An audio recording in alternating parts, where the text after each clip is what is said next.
Good afternoon. I'd like to ask the interpreter currently on the Spanish channel to commence interpretation of the meeting. For those just joining the meeting, live interpretation in Spanish is available, and members of the public or staff wishing to listen in Spanish can join the Spanish channel by clicking on the interpretation icon in the Zoom toolbar. It looks like a globe. If you are on a cell phone or tablet, locate the three dots, tap them lightly, and put a check mark on your preferred language. Click Done to activate and begin the interpretation. Once you join the Spanish channel, we recommend you shut off the main audio so you only hear the Spanish interpretation. Claudia, will you please restate this in Spanish? Yes. Buenas tardes, bienvenidos.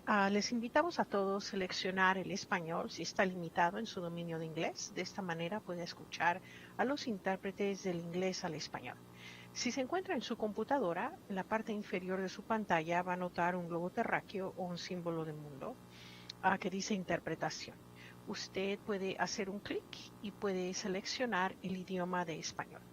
Ahora, si está teniendo acceso a esta junta por medio de su celular, tableta, iPhone, usted puede ubicar tres puntitos, ya sea en la parte superior a mano derecha de su pantalla o inferior. Abajo de esos tres puntos, usted va a notar una palabra que dice More o más. Puede hacer un clic y de nuevo se les va a lanzar el símbolo de mundo, globo terráqueo, otro clic por favor, y favor de elegir el idioma de español. De esta manera usted puede disfrutar esta junta inmediatamente de una manera simultánea en español. Muchas gracias, estamos a sus órdenes. Thank you very much, back to you.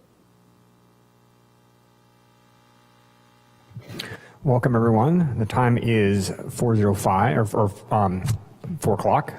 4:05. I'm a little scattered today, apologies, but thank you for coming out. And Madam City Clerk, would you do the roll, please? Thank you, Mayor. Councilmember Rogers is absent. Councilmember Okrepke? Here. Councilmember McDonald? Here. Councilmember Fleming? Here. Councilmember Banuelos? Here. Vice Mayor Alvarez? Present. Mayor Stapp. Here. Let the record show that all council members are present with the exception of Councilmember Rogers. Thank you, Madam City Clerk.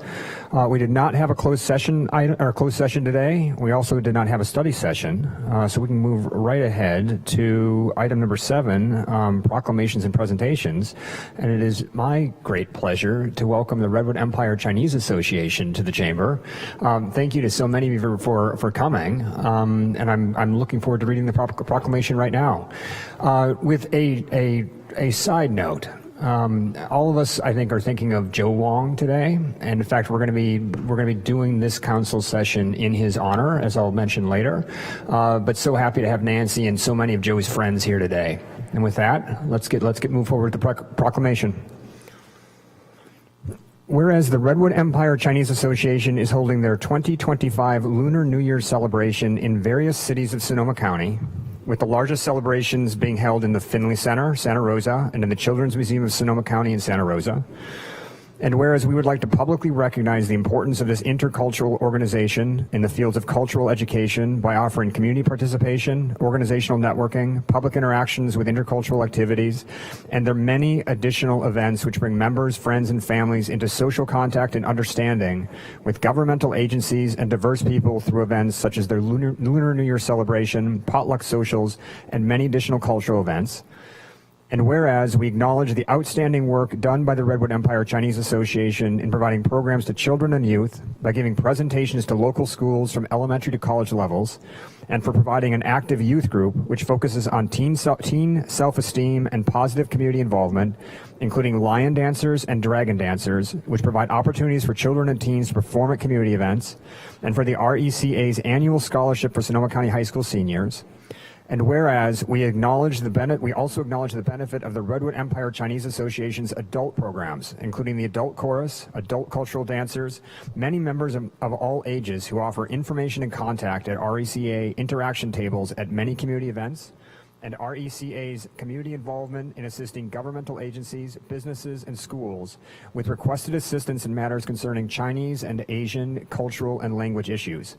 Now, therefore, be it resolved that I, Mark Stapp, Mayor of the City of Santa Rosa, on behalf of the entire City Council, do hereby proclaim a sincere acknowledgement of the many successes in increasing intercultural understanding and acceptance by the Redwood Empire Chinese Association.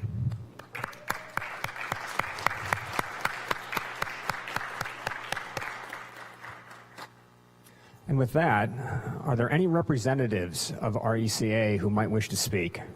Rena, you've been nominated.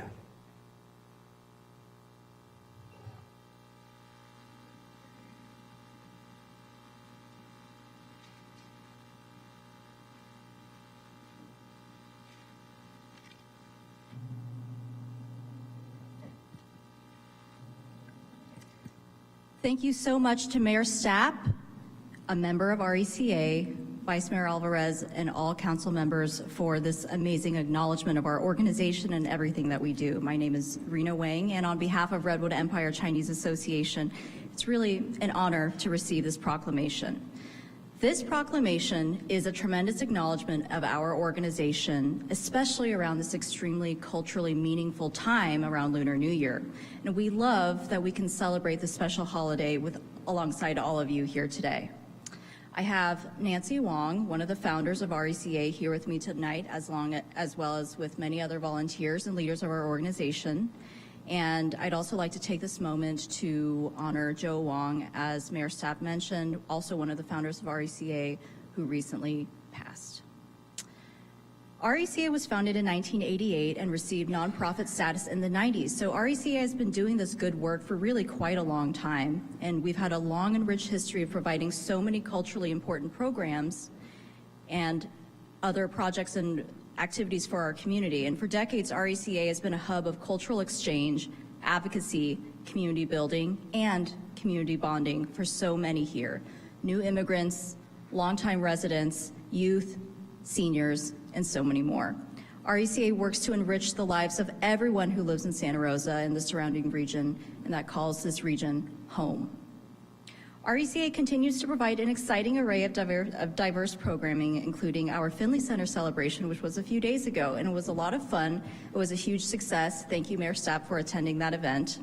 The auditorium was overflowing, and really, it was such a delight and an honor to experience the support for our community on such a grand scale. And it was exciting to share more about Chinese culture, tradition, holidays, and heritage. We are sincerely appreciative to the mayor, council, and city for being so supportive of our organization and our work over the years. It's a team effort, and this partnership is incredibly important to us and all those in our community. We hope to actively help the city of Santa Rosa continue to grow, improve, and deepen our ties to each other here. We have many more programs and projects coming up throughout the year, and I trust that our partnership will only continue to thrive. Thank you so much for this honor, and as we say in Chinese, Happy New Year, 新年快乐. Thank you.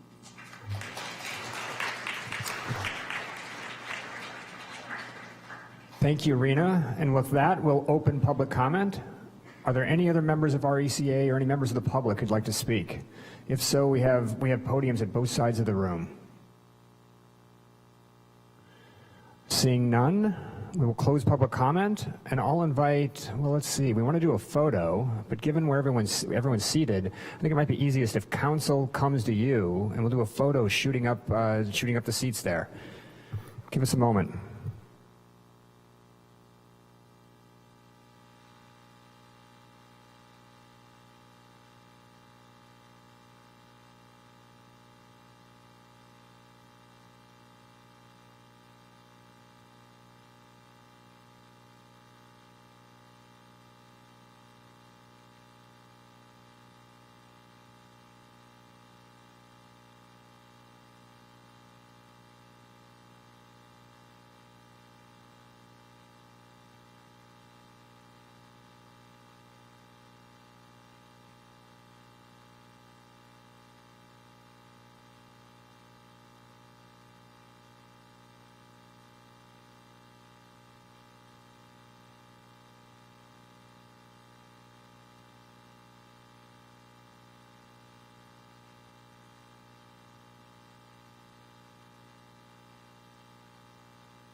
Thank you again to RECA. With that, we'll move along. We have no staff briefings today. We'll move on to item number 9, city managers and city attorneys reports. Madam City Manager.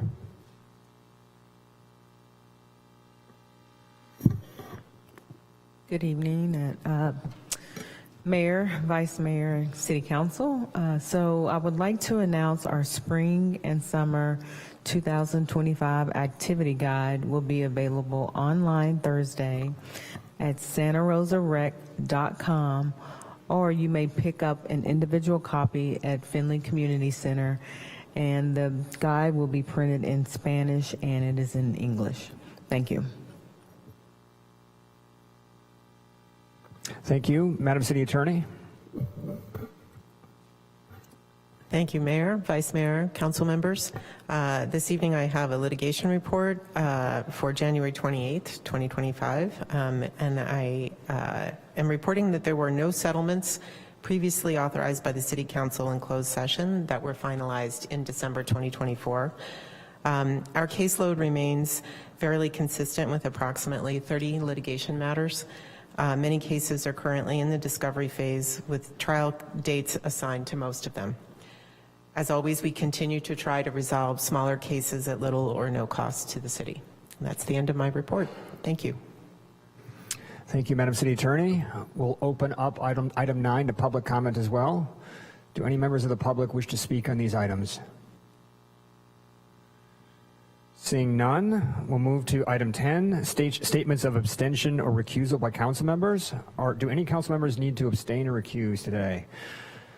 Councilmember McDonald? Thank you, Mayor. I'll be abstaining from item 15.4, specifically Resolution 2, park maintenance, out of abundance of caution due to a personal relationship. Thank you. Councilmember Okrepke? I'll be recusing from a portion of 15.1 having to do with fire insurance because I'm an insurance agent. Thank you. Moving along to item 11, mayors and council members' reports. Are there any reports this evening? I see a few. Councilmember McDonald. Thank you, Mayor. I'd like to report out that the Violence Prevention Program met a couple of weeks ago, and there was some great updates about what's happening in that area of the city. We've instated our tattoo removal program. The first round of intake is complete, and the first session will be on Friday. There's been a lot of interest in this program, and in fact, we don't actually have enough budgeted to be able to handle all the folks that are interested in participating, but I'm really happy to hear that that's back in full swing. Our school outreach resource officers have a new agreement with New Hope for Youth, and that is in the city manager's office waiting for final approval. And our choice grant cycle 12, most of the agreements are complete and the evaluations are starting to wrap up. So we're pretty excited about all of that. SRPD always gives us an update at each of these meetings, along with several of our other partners, probation, public defender's office, along with In Response. One thing we did get an update on In Response is that they are now offering services 24/7, and I know that's been announced, but also very exciting for the youth that is able to use that particular program and when in need. The downtown plaza was not present. The Safe Campus Intervention Program also shared that they've had expansions of youth empowerment groups working with Roseland schools and continued outreach. Staff also has been responding to any of the incidents that have been recently in the Press Democrat and want to know that we're working collaboratively with all of our school districts on those. Let's see, we also went through our 2025 goals and priority settings for the Violence Prevention Partnership, and one thing that was mentioned is as we look at potential school closures, really keeping an eye and mindful on after-school programs and how that will impact our youth, specifically some of those youth that would be in an after-school program that now might actually be going home to care for other siblings. So want to keep an eye on that from a community's perspective to work together to make sure those children are safe after school. And that just about wrapped up everything that we went through in VPP, other than the Santa Rosa Police Department was asked to present on a future agenda item about ghost gun protections and gun education, education and emergency management, particularly where we're seeing ghost guns being able to be made at home due to 3D printers. So we want to get the word out to parents and community members to watch for that. Plans can be obtained, unfortunately, fairly easy online, and a lot of times parents have no idea what's happening. So parents, watch out for that. Oakmont also invited me to be a speaker at their Sunday symposium last weekend, and I just want to say thank you to all that showed up, and I appreciate all the information from staff that was given to me to be able to give Oakmont a full update on what's happening in District 3. So with that, that concludes my report. Thank you. Councilmember Banuelos. Thank you, Mayor. I'll just be really short. I just wanted to mention that I attended the League of Cities training for new council members. Just came back and learned a great deal, and I was really grateful to have an opportunity to do that. Also, I met with some of the leaders of the West End recently, and so that they could update me on some other issues that are going on in the neighborhood. And I also attended the mayor and vice mayor's meeting last night, and just wanted to congratulate you both on a really very informative meeting. I thought it was very good, and the community was really engaged. And the last thing I just wanted to mention is that I have appointed Miles Horton to the Planning Commission. Thank you. Thank you. Councilmember Krupke. Thank you, Mr. Mayor. A couple quick things. On the 13th, the Sonoma County Transportation Authority Regional Measure Ad Hoc met to essentially wind down until the next steps, if any, are taken for a regional measure. Then on the 16th, the Transit Integration Ad Hoc met for the Sonoma County Transportation Authority to discuss funding models for the integration of our North Bay Transit. A recommendation was made that will go up to the full body. And then on the yesterday on the 27th, I participated in the Cal Cities Fire Insurance Working Group meeting, which is a body of elected officials throughout the state that are looking to find solutions to affordable fire insurance. We met to discuss next measures. Some of those that were mentioned are the financial stability of the California Fair Plan, as well as the Department of Insurance and the Insurance Commissioner's bulletin last summer that allows for policyholders to be assessed for any losses that are incurred by carriers supporting the Fair Plan. Then immediately following that, myself, the city manager, and the vice mayor were able to attend a meeting with the governor's office, specifically the cabinet secretary, Ann Patterson, and the legal affairs secretary, David Sapp, to discuss our rebuild here in Sonoma County and how we can help those being affected in Southern California, LA, Pasadena, and Altadena. We try to impart as much knowledge as possible in the limited amount of time, but I think it's going to be an ongoing conversation. And then finally this morning, the Public Safety Subcommittee meeting happened. We saw drones as first responders being presented by the police department. And we look forward to that coming back to the full council to be approved. And we got department updates, and to a specific point that my colleague, Councilmember McDonald, brought up, the increase in ghost guns and gun seizures by our police department due to easily accessible firearms. So that is my report. Thank you. Councilmember Alvarez. Thank you, Mayor. First, I want to, let me see, which one I want to start with. Ana Diaz to the cab. I went ahead and reappointed her. And want to touch on the town hall meeting that we held yesterday. The amount of participation as well as response that we received from the community was absolutely astounding. And the staff, the way they prepared us and provided us the information so we can disseminate that to the community was what made our night, not, I would say easy, but enjoyable, and we were able to really focus on the concerns. And I think we did a really good job. I don't mean to toot our own, but Let's do it. Let's do it. Pat ourselves on the back. I think we did a darn good job. No, the mayor here is very knowledgeable in all the issues of Santa Rosa, and the way that you convey that information was, I think, to be admired. Oh, stop now. The vice mayor and I were a good team. I will stop now.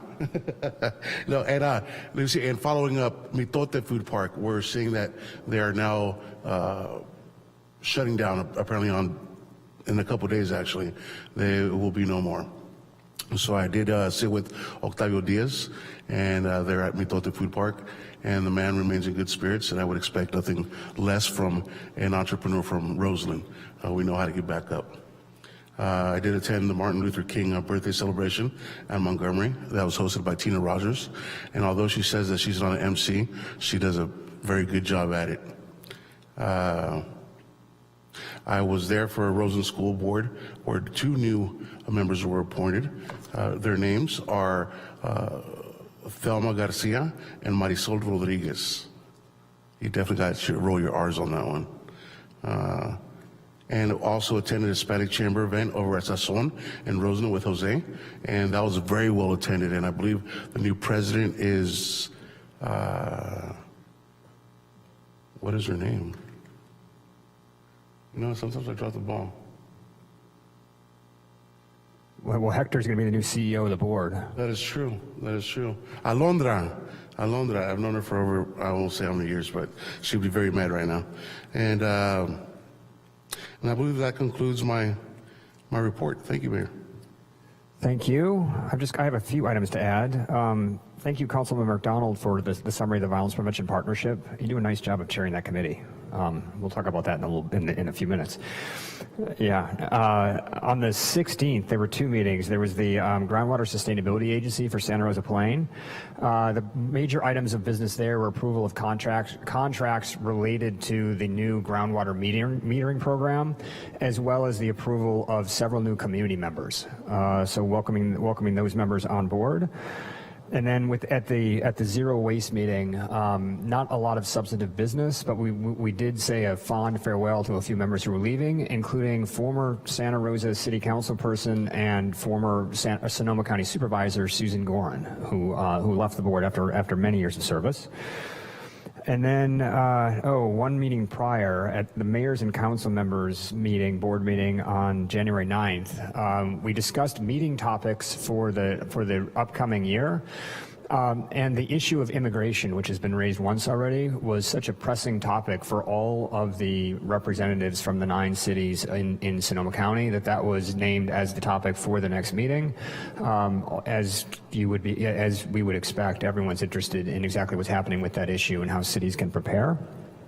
And then finally, again, we've discussed the town hall, but we can't say thanks enough to staff, Anna, city manager, Jeff. There was Jeff Tibbetts. I know there were other members of staff involved as well, but it ran smoothly. We have some members of the community who were there last night, also here again today. I hope you agree.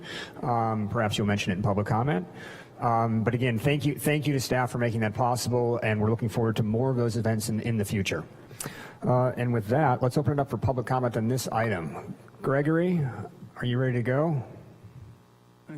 Yeah, Gregory Farron. Don't be modest. You guys were a great tag team, and I really appreciated the fact that most of the staff that needed to answer questions, Marikesha and Anna and the rest of them were there. I thought that was one of the best town meetings that I've been in for a long time. Thank you very much, and thanks to both you and Pat for being there. Any other members of the public wish to speak? Mr. DeWitt. Thank you. My name is Dwayne DeWitt. I'm from Roseland. I also was at that meeting last night, and I appreciate that it was put together well, and you folks were doing a good job. It's nice that you'll have more of those meetings, as you've just mentioned.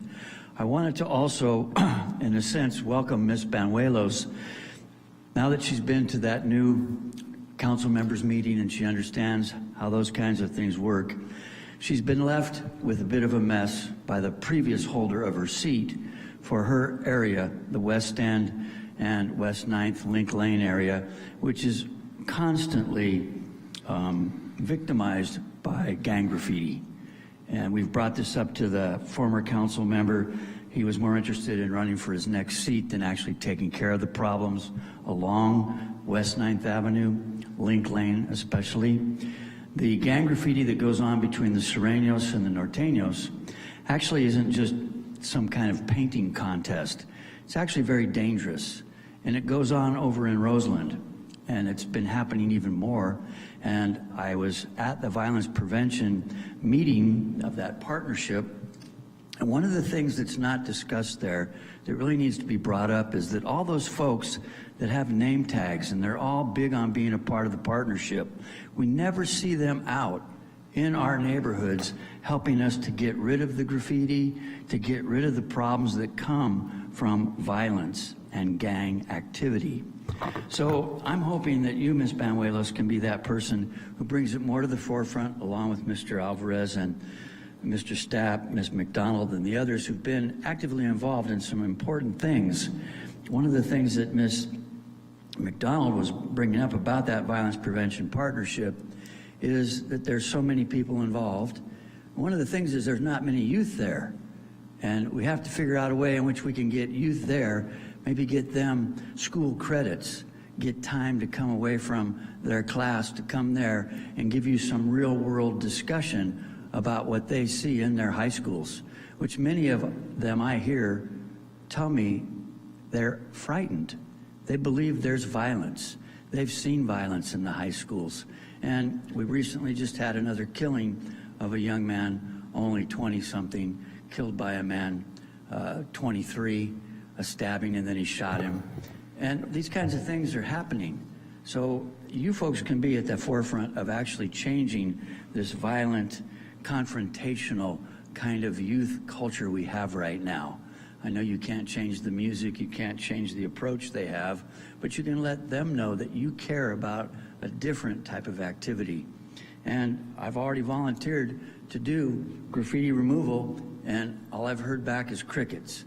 Nobody said to me, hey, we'll help you get the paint, we'll help you go out and do it. I was at a veterans meeting the other day. People want to be helpful.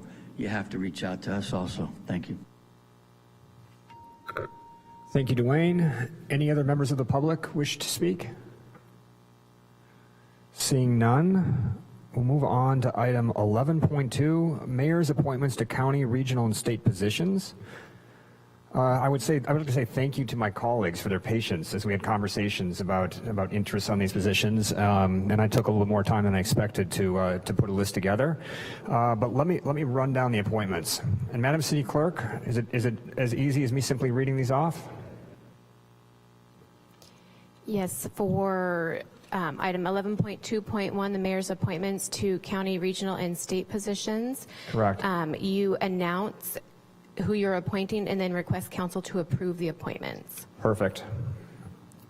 All right. For the BPU liaison positions, Stapp, Rogers, and Okrepke. To the Economic Development Subcommittee, Okrepke as chair, Fleming, Alvarez. To the Violence Prevention Partnership. Excuse me, Mayor, I'm so sorry. The items that you're reading off are under item 11.5.1, council subcommittee appointments. Oh. If it's your desire, I'm happy to go to that item and we can circle back to 11.2.1. No. My mistake. Sorry, I was just reading off my spreadsheet here. One moment.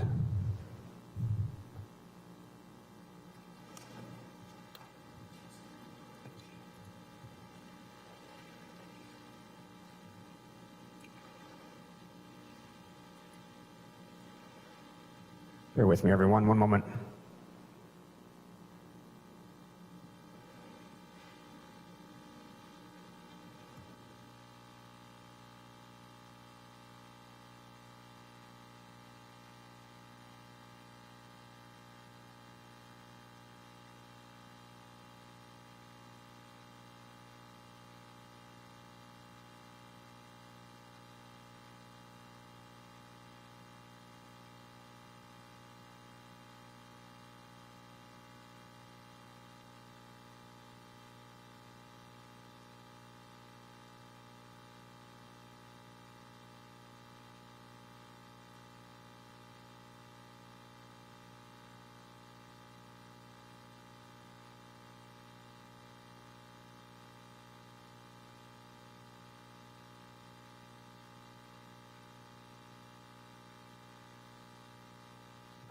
All right, I got myself together here.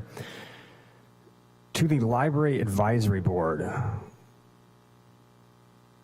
gonna have to toggle back and forth here. Alvarez. To the League of California Cities North Bay. Rogers and McDonald. To the Mayors and Council Members Legislative Liaison to the League of California Cities.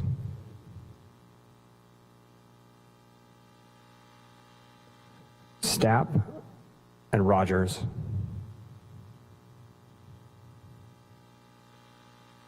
To the Russian River Watershed Association.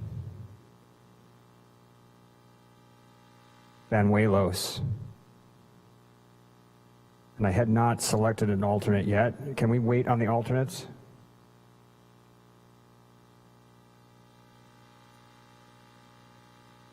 Oh, there we go. Oh, good heavens, no, I was looking at a different list.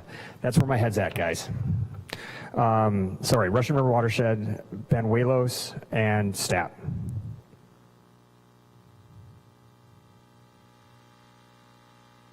Which one did I miss? Which one do we need clarification on? Or which one did I misread? Let me read that again.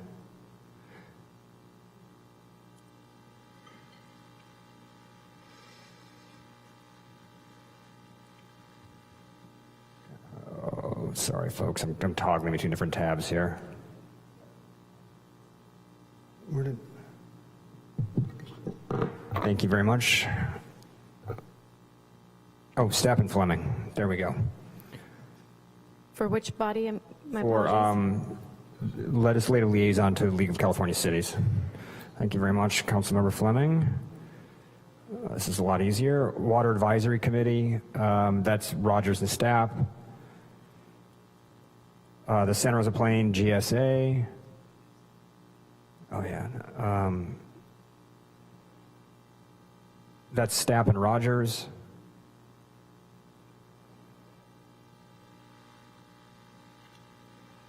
And then that's it for the moment. Done for now. Okay, Mayor Stepp, just to clarify. Yeah.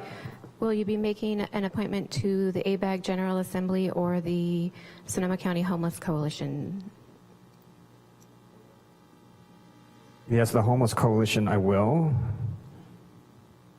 Sorry, everyone. Like I'm buried in my tabs here.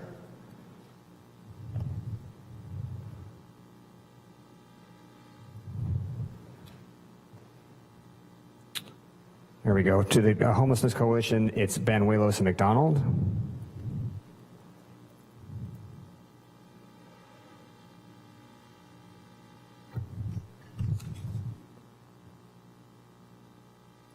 I think that's it for now, is it not?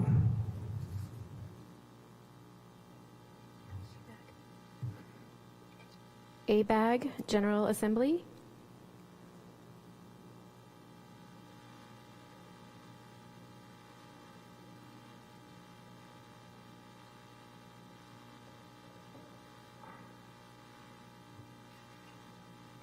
For the ABAG, for the moment, it's Fleming primary. I need to review my notes for the alternate there. Again, that shouldn't have been that complicated, everyone. Thanks for bearing with me.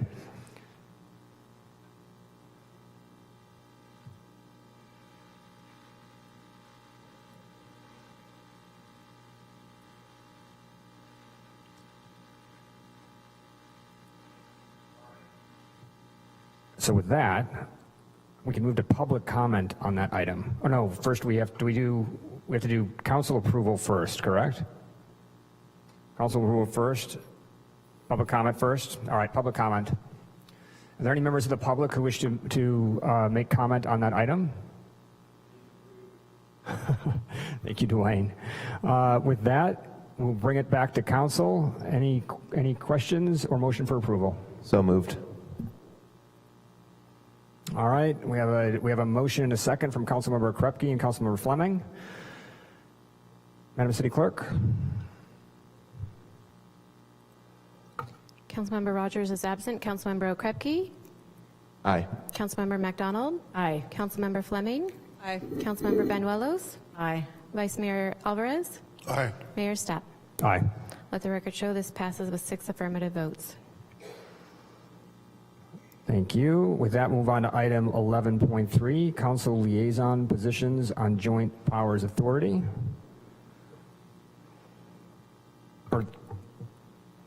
So with this,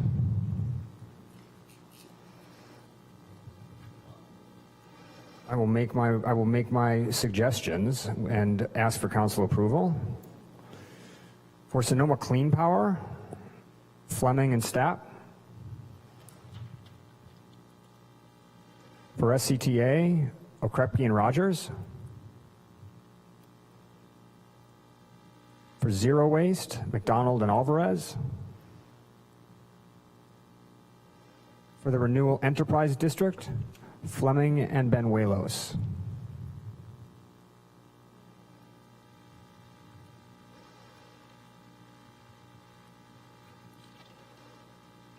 And we need EIFD for that one too, is that correct?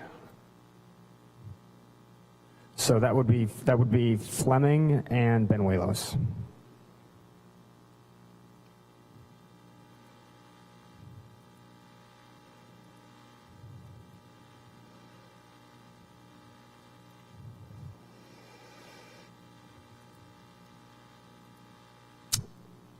And with that, we'll go to public comment, item 11.3. Dwayne?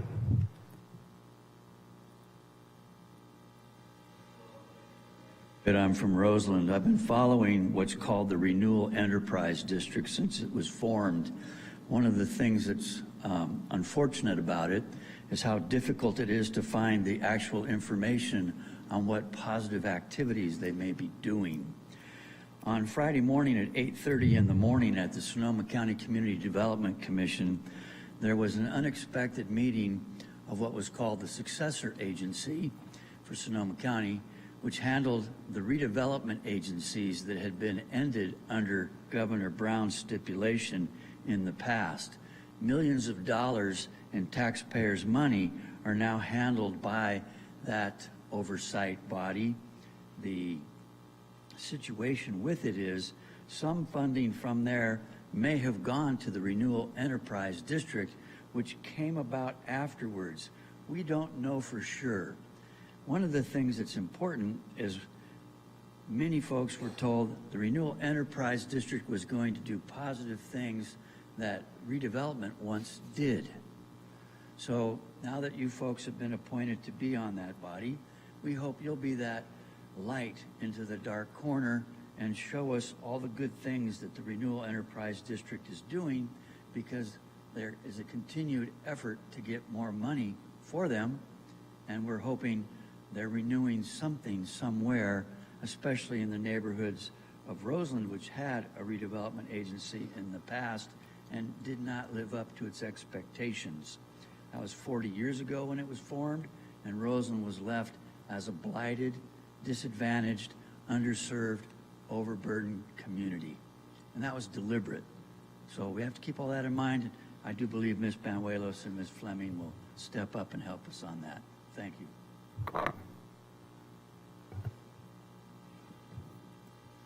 Thank you, Dwayne. Would any other members of the public like to speak? Thank you. Then I'll bring this item back to council for either a motion or discussion. Thank you. Through the mayor, I have a request of the city manager. I'm wondering if the city manager might describe the difference between the Renewal Enterprise District and redevelopment or successor agency, because it's my understanding that they're two very different things and have shared no funding streams. Can you expand on the redevelopment successor agency? Well, I think we had a public comment that suggested that we have financing going from successor agency to redevelopment to the Renewal Enterprise District. I'm hoping you might add some clarification there. Thank you for that. So redevelopment was dissolved many, many years ago. Once it was dissolved, the agencies or jurisdictions were responsible for determining how affordable housing performers were going to be met, whether it was project-based vouchers, tax credits, 9% tax credits, 4% tax credits, ASIC funding. So once redevelopment dissolved, the local jurisdictions were responsible for working with the developers to determine how funding was going to be, how they were going to put together funding or piece together funding or bridge together their funding in order to complete affordable housing.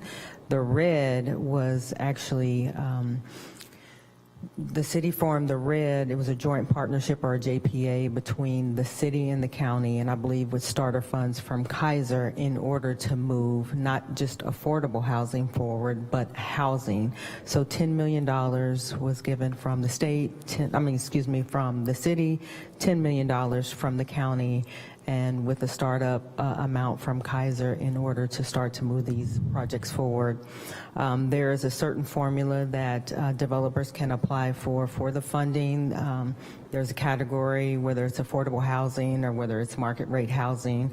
It is designed, it is ran by a JPA. I believe at this time it's Councilwoman Fleming and I believe Vice Mayor Alvarez who sits on that board and then tries to oversee some of the funding, reporting back to us. There is a governing body of about 5 to 6 individuals as well that works through the funding, goes through the projects, lets us know if there is a loss rate towards the funding. So kind of answered that on the fly. No, I appreciate it. I just wanted to make sure that we had a clear understanding that redevelopment and renewal enterprise were not the same entities, nor had they the same mission. Thank you for answering that complex question on the fly. Well done. Thank you. Any other discussion, or do we have a motion? So moved. Second. All right, we have a motion from Councilmember Krepke and a second from Councilmember McDonald. Madam City Clerk. Thank you. Councilmember Rogers is absent. Councilmember Okrepke. Aye. Councilmember McDonald. Aye. Councilmember Fleming. Aye. Councilmember Banuelos. Aye. Vice Mayor Alvarez. Aye. Mayor Stepp. Aye. Let the record show this passes with 6 affirmative votes. Thank you. We'll move on to item 11.4, board chairperson positions. I have an incomplete selection here, but I'll ask the board to approve a few choices. For the Bicycle and Pedestrian Advisory Board, if we could have Tanya Nareth serve as chair.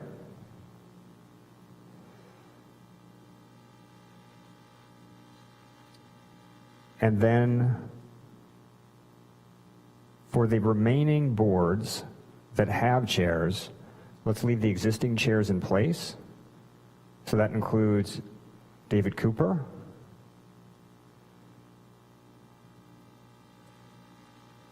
and Melanie Jones Carter on the Design Review, and Karen Weeks on the Planning Commission, and Dan Galvin on BPU.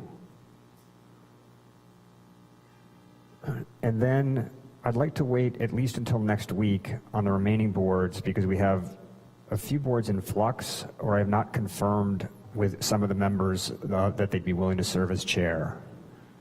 So Art and Public Places, for example, Board of Community Services, CHB, and a CAB. Let's hold on those appointments for now.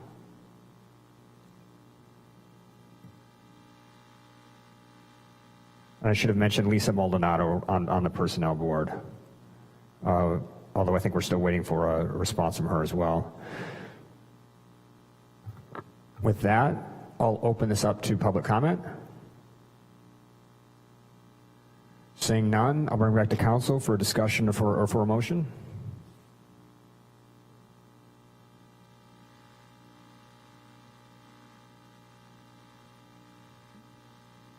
I'll move the item for you, Mayor. So moved. Thank you. Do we have a second? Second. All right. Thank you, Councilmember McDonald, for the motion, and Councilmember or Vice Mayor Alvarez for the second. Madam City Clerk. Councilmember Rogers is absent. Councilmember Okrepke? Aye. Councilmember McDonald? Aye. Councilmember Fleming? Aye. Councilmember Banuelos? Aye. Vice Mayor Alvarez? Aye. Mayor Stapp? Aye. Let the record show this passes with 6 affirmative votes. And the remaining items we will continue to the February 4th meeting. It did not appear on the preliminary agenda, but as we are continuing it, we can add it to the final agenda for February 4th. Can you confirm that is accurate, City Attorney? If we could just give me a moment, you can move on and I'll come back to that question. Perfect, thank you. All right, we'll move on to item 11.5. This is where my head was at when we began, and at last I've caught up. So for appointments to council subcommittees, as well as the subcommittee chairs, for the BPU liaison, Stapp, Rogers, and Okrepke. Economic Development Subcommittee, Okrepke as chair with Fleming and Alvarez. The Violence Prevention Partnership, McDonald as chair and Rogers. For the Long-Term Financial Policy and Audit Subcommittee, Stapp as chair with Okrepke and Banuelos. For the Open Government and Community Engagement, Alvarez as chair with McDonald and Banuelos. For Climate Action Subcommittee, Fleming as chair, Banuelos and Okrepke. The Public Safety Subcommittee, Okrepke as chair, McDonald and Fleming.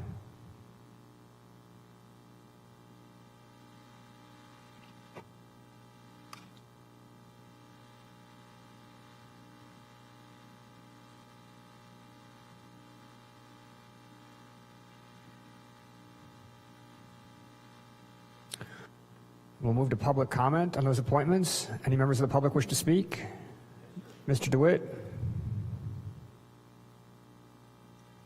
Dwayne DeWitt from Roseland. I congratulate Mr. Alvarez, Ms. Banuelos, and Ms. McDonald for being on the Open Government Task Force. It's a difficult task because we haven't really tried to do it as strong as we could. It's been 10 years since Andy Lopez was murdered. It came about after that because we needed to have a better, more inclusive, and more responsive government. We still don't have that, and we often cancel the Open Government Task Force meetings. It's one of those things where people talk about saying we have it, but we don't do it. So with you three there now, if you take it as something you will do, we will begin to have open government. And that's something that's really vital because we're about to face what are called headwinds coming from the federal government, a government that's regressive and not going to be interested in the kinds of things that we here in Sonoma County believe in and want to see changed after that killing of Andy Lopez. It's very, very important you folks take this on. I know that Ms. Banuelos was involved in a lot of things back during those times. I know Mr. Alvarez feels it personally also over there in our neighborhood. So I thank you. I look forward to you folks doing it often and spreading the word far and wide. It needs to be well noticed. Most folks don't even know when you have the meetings, and one of the meetings was canceled recently because there was what was called a notification deficiency, only because something hadn't been put up on a window at the right time and the right place. I was there to attend the meeting and was told it's been canceled. End of the story. So open government comes about with posting, notification, making it all happen. The Brown Act, the Bagley-Keene Act, all the things that make California different than the federal regressives who are going to try to overwhelm us. So stand up for us, be there for us. Let's make it all better for the future, especially the children. Thank you. Thank you, Mr. DeWitt. Any other members of the public wish to speak? Seeing none, I'll bring it back to council either for discussion or for a motion. Mayor, on this item, there's no required motion. Just Perfect. Just we can move along after public comment. Council policy or council discussion. Yes. Well, let's leave it open for a second there. Any discussion on council? All right. Well, again, thank you everyone for helping me through the the nomination process, as well as your patience as we did the appointments. And with that, let's move on to item 12, approval of minutes. There are none for today. Bringing us to item 13, consent. Madam City Clerk. Thank you. Item 13.1, resolution, bid award approval and issuance of a purchase order for the purchase of 3 2025 Chevrolet Silverado 2500 HD four-wheel drive crew cab vehicles. Item 13.2 has been withdrawn. Item 13.3, resolution, revision to the permanent local housing allocation program. Item 13.4 has been continued to a date uncertain. Item 13.5, ordinance adoption second reading, ordinance of the Council of the City of Santa Rosa, amending Title 20 of the Santa Rosa City Code to modify zoning code Chapter 20-31, density bonus and other incentives, Section 20-12.020, zoning code rules of interpretation, Section 20-36.050, adjustments to parking requirements, and Section 20-42.130, accessory dwelling units, file number REZ 24-004. Thank you. We'll go to public comment on item 13. Item 13. Any members of the public wish to speak? Mr. DeWitt. Dwayne DeWitt from Roseland. Thank you kindly for item 13.3. One of the important things to keep in mind right now is the median price of housing in Sonoma County is somewhere between $650,000 for one house and up. So when a person looks at this, they're thinking, well, how are we going to divide money, $456,000, to help get affordable owner-occupied housing to actually happen? This is really a very difficult situation. It hasn't been talked about very much, and I'm hoping that you folks will illuminate this in the future.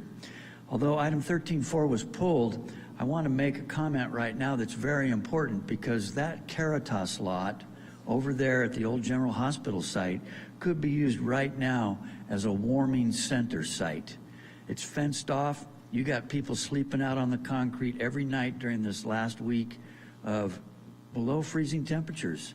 There's frost out there. People can die from hypothermia. And we need to have a setup where those guys could be right there at that Caritas center and go in there and be under a shelter of some sort. Just basic warming tents. This is basic humanity. This is something they do in almost every other country that has cold weather like this. They don't let people just be out there almost freezing to death. And there have been people in our county who have frozen to death in the past living out. I'm hoping that you folks will talk with both Burbank Housing and Caritas and say, hey, put a gate in that fence and set it up so that people will know they can go in there. You see them milling around that neighborhood and then trying to find a doorway, sleeping under an underpass. It's just inhumane and sad. I know we're better than that, and I know you could help with this by saying something to these folks who are going to be getting a lot of money to build a nice new building, but right now we have a need. It's going to freeze some more this winter. So please think about that and then help us to get, if you'll excuse the expression, truly affordable housing to the most extremely low income, very low income, and low income people. We're already taking care of the moderate. That already works. And above moderate has never had a problem. It's always been built and will continue to be built here in Sonoma County. No problems asked. The millionaires, they don't have to go sleep under the bridge. Thank you kindly. Thank you, Mr. DeWitt. Bring it back to council and for a motion. Mr. Vice Mayor. Thank you, Mayor. I'd like to move items 13.1 through 13.5, with the exception of 13.2 and 13.4, as they have been moved to a date in the future, and waive further reading of the text. Do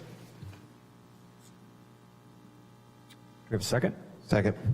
All right, we have a motion from Vice Mayor Alvarez and a second from Councilmember Okrepke. Madam City Clerk? Councilmember Rogers is absent. Councilmember Okrepke? Aye. Councilmember McDonald? Aye. Councilmember Fleming? Councilmember Banuelos? Aye. Vice Mayor Alvarez? Aye. Mayor Stapp? Aye. Let the record show this passes with 6 affirmative votes. Thank you, Madam City Clerk. And according to my watch, we are at 5 o'clock. Oops, Madam City Attorney? Yes, thank you. I did reconfirm with our open government ordinance, and we would not be able to bring that item back that you wanted to bring back at the next council meeting, which is next week. We wouldn't, it wasn't on the preliminary, it wouldn't meet the requirements for us to make an exception to bring something, even though we could get it on the final agenda tomorrow. You could bring it back, however, at the council meeting after that, which is the, I believe it's the 28th of February. So we can make sure that gets on the agenda, but we can't do it next week. Councilmember McDonald? I just have a parliamentary question on that. If we were to pull the item back because it's within the meeting time and we were table it to a time certain agenda for next week, would we be able to move it to next week to do all of them at once? No, the fact that you did part and not all of it doesn't make a difference. If it were an urgent item and you could meet the findings for not having put something on the preliminary, but putting it on the final, then you would be able to do it. But I don't think this item would qualify.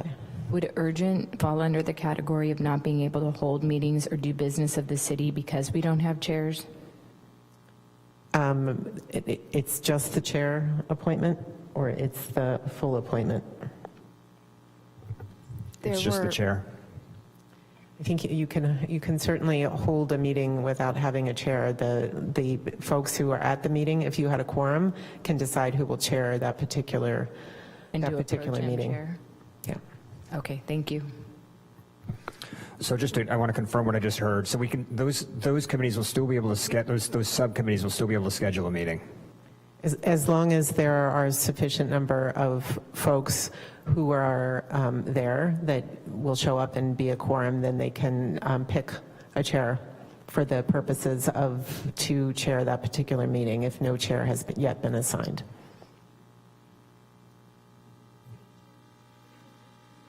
The sitting chair can certainly continue if there is a sitting chair. There are just, the only boards that don't have chairs, the only committees that don't have chairs are committees where the chair is no longer present.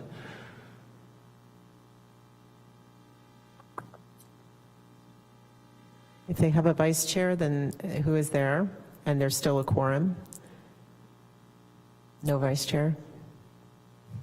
Pardon me if I may. Please. Typically, the vice chair is chosen from the committee, and that hasn't happened until a chair is selected, I believe.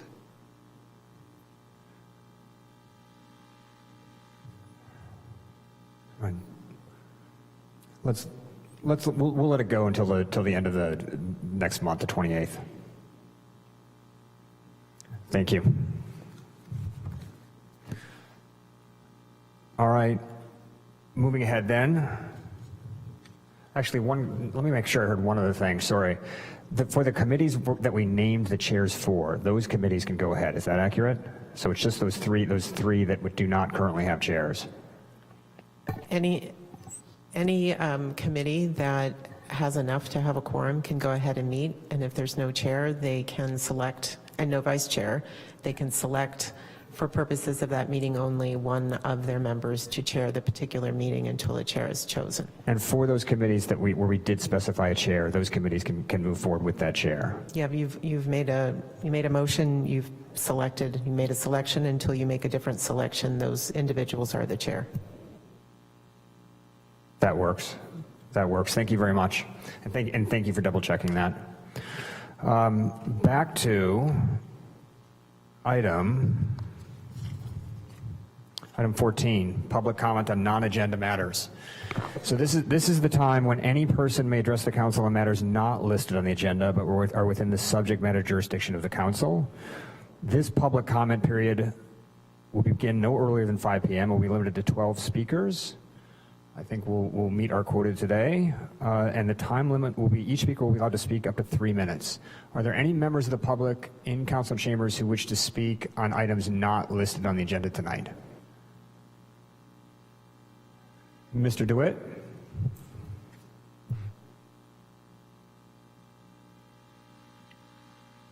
Dwayne DeWitt from Roseland, here to thank city staff, Darren Marquez and crew from the Parks Department, who last Wednesday at 9 o'clock in the morning came to the Roseland neighborhood with heavy equipment, tracked vehicles, and a 20-yard dumpster, proceeded to go in and pull out numerous homeless encampments that had been basically vacated, abandoned by transient vagrants that come there and victimize that neighborhood.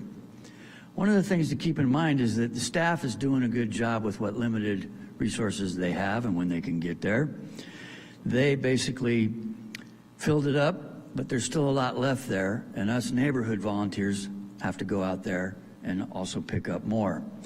One of the things that I don't think you folks realize, and it's especially important right now with an insurance agent here on our board, the fires that just happened, they should be a reminder that all fires could perhaps bring the city into what's called vicarious liability, to a situation in which if a fire starts somewhere and it spreads to a neighborhood, if the city somehow is found to perhaps be irresponsible and not watched out for the safety of those neighboring houses, they could perhaps be found vicariously liable. This is important because the transient vagrants that come and victimize Roseland, they start fires. We found their kindling, we found their fuel, we find that they start fires, and the Santa Rosa Fire Department, engine number 8 on Burbank Avenue, has to come down there more often than you know to put out fires. So it's one of these things where we thank the city staff for all the good things they're doing. At the same time, we ask you folks, as you look at your budget and you start to figure out what to do, that you put in place a situation where you do fire safety and vegetation management there at what we call Roseland Neighborhood, and you call Roseland Creek Park, which hasn't really been, if you'll excuse the expression, stewarded well by governmental agencies. The public has been out there doing as much as they can for over 20-something years. And basically recently, when they put forward a superior alternative, an environmentally superior alternative for what could go forward there, and they put forward their plan, the city kicked them in the teeth, figuratively, cut them off and said, no, that's that. So those volunteers just say, hey, after all we've done, we're gonna get treated this way. Why can't we be treated like the Southeast Greenway folks? How come we don't get that same nice stuff? Thank you kindly. Thank you, Mr. DeWitt. Would any other members of the public like to speak on items not listed in the agenda? Yes. Excellent. Please. All right. Hi, Council. My name is Cameron Miller. I've been reading this book called Strong Towns by Charles Marin. He's a city engineer and planner. And in the book, he brings up this situation where cities will have developers build new developments. And while the infrastructure is in good shape, they're a source of income. But 20, 25 years down the line, once the roads start breaking and the pipes and sidewalks, the cost of repair for that infrastructure ends up being much higher than the total income received by those developments.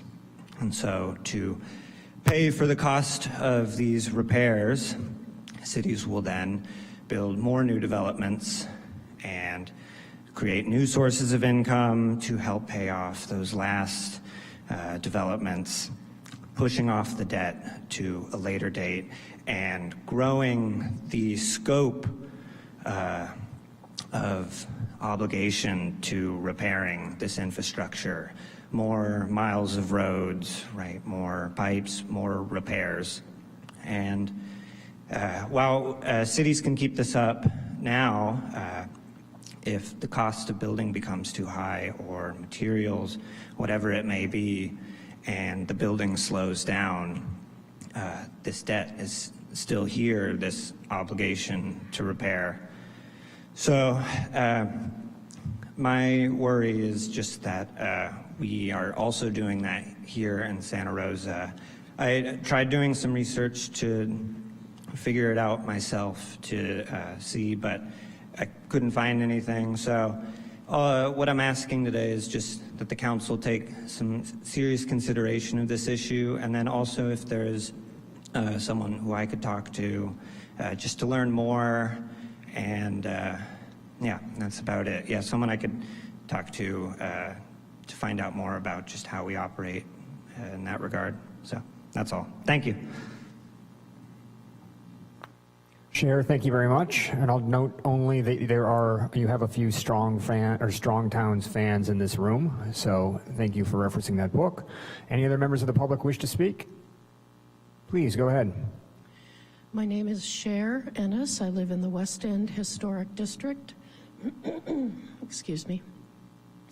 I'm here to talk to you about an item that will be before you next week because I'd like to ask you to do a little bit of homework ahead of time.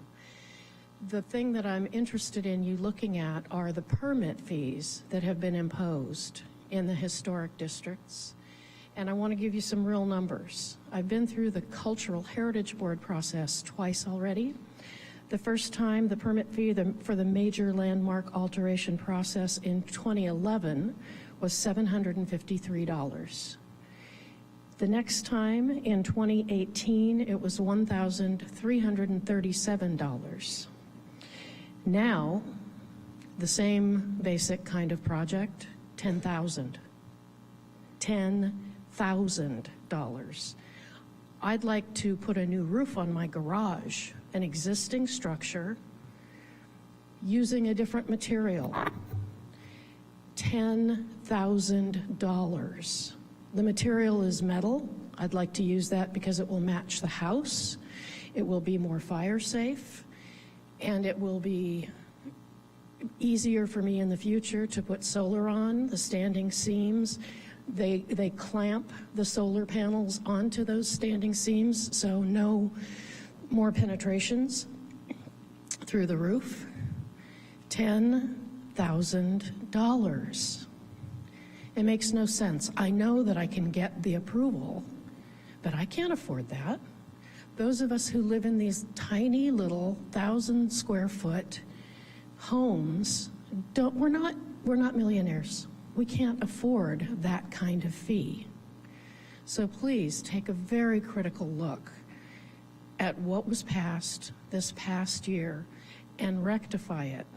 I can tell you I know of 6 projects that have happened this year that should have gone through the process. None of the neighbors are going to turn those people in. So you're incentivizing good citizens to just blow off the rules. $10,000. Thank you. Thank you, Cher. Any other members of the public wish to speak on items not listed on the agenda? All right, and with that, we're going to jump ahead to item 16.1, our public hearing on fiscal year 25-26 budget priorities.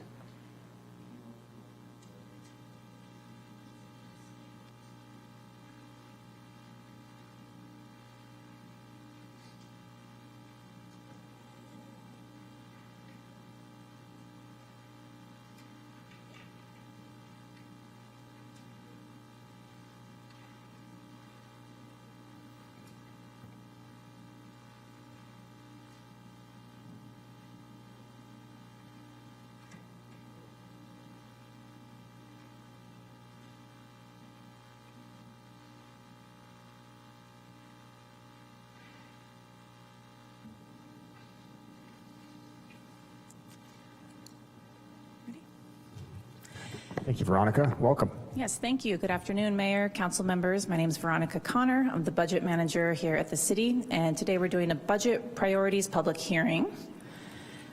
The purpose of this public hearing fulfills a city charter requirement that every year we allow the public to come out and speak on budget priorities. This public input is for fiscal year 25-26. We're at the beginning of our budget process, and this input will be put towards budget development this season, as well as for council to hear and use this input during council goal setting, which will be coming up. In addition to taking public comment today, we also solicit public comment online at srcity.org/budget comments.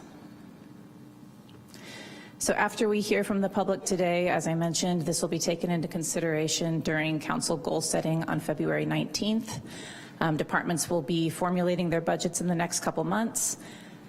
We will come back to council on May 6th and 7th for the budget study sessions, which will be an in-depth review of all department budgets. And we will have a draft of our budget available to the public by June 3rd, 2025. And then the final step in our budget process will be adopting the budget on June 17th of this year. And so with that, we would like to hold the public hearing, please.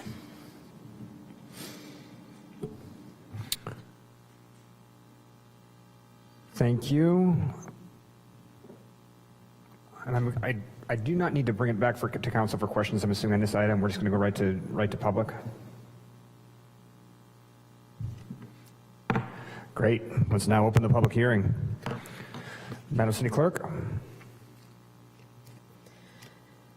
If you'd like to speak on this item, please make your way to the podium. The first person called to speak will be Ken, followed by Dwayne. Great. Good afternoon, Mayor, staff, council members. My name's Ken McNabb, KMAC Advising, representing property owners in the South Santa Rosa area, south of city limits between Santa Rosa Avenue and Petaluma Hill Road. As most of you know, I believe, my client has been interested in developing needed housing in a portion of the area I just described. And we're very excited that the city has taken this step to prepare a specific plan for the South Santa Rosa area, including the area that we're interested in annexing and developing. My understanding is that specific plan process will be completed sometime in the summer of 2026. And at that time, I know that my client will be interested in bringing an application forward for annexation and development of a portion of that area. I did want to suggest, as part of your upcoming goal and budget sessions, that the council consider thinking about what its annexation strategy is going to be for the South Santa Rosa area. It's a large area. I don't need to tell you it's a complex area with a lot of interests at play. And it's not clear to us if the council needs a strategy. Is the entire South Santa Rosa specific plan area going to be annexed? Or is annexation going to be phased? Are individual property owners, such as my clients, going to be allowed to come forward and submit an application for annexation once the specific plan is adopted? We think a little thought and resources to how annexation is going to occur and the impacts, the fiscal impacts of annexation would be prudent. We really want to avoid a situation where the specific plan gets adopted and then we are told, well, wait a minute, now we need to think about how we annex, areas within the specific plan, and we have to wait another year to bring needed housing forward. Thank you. Thank you, Ken. Mr. DeWitt.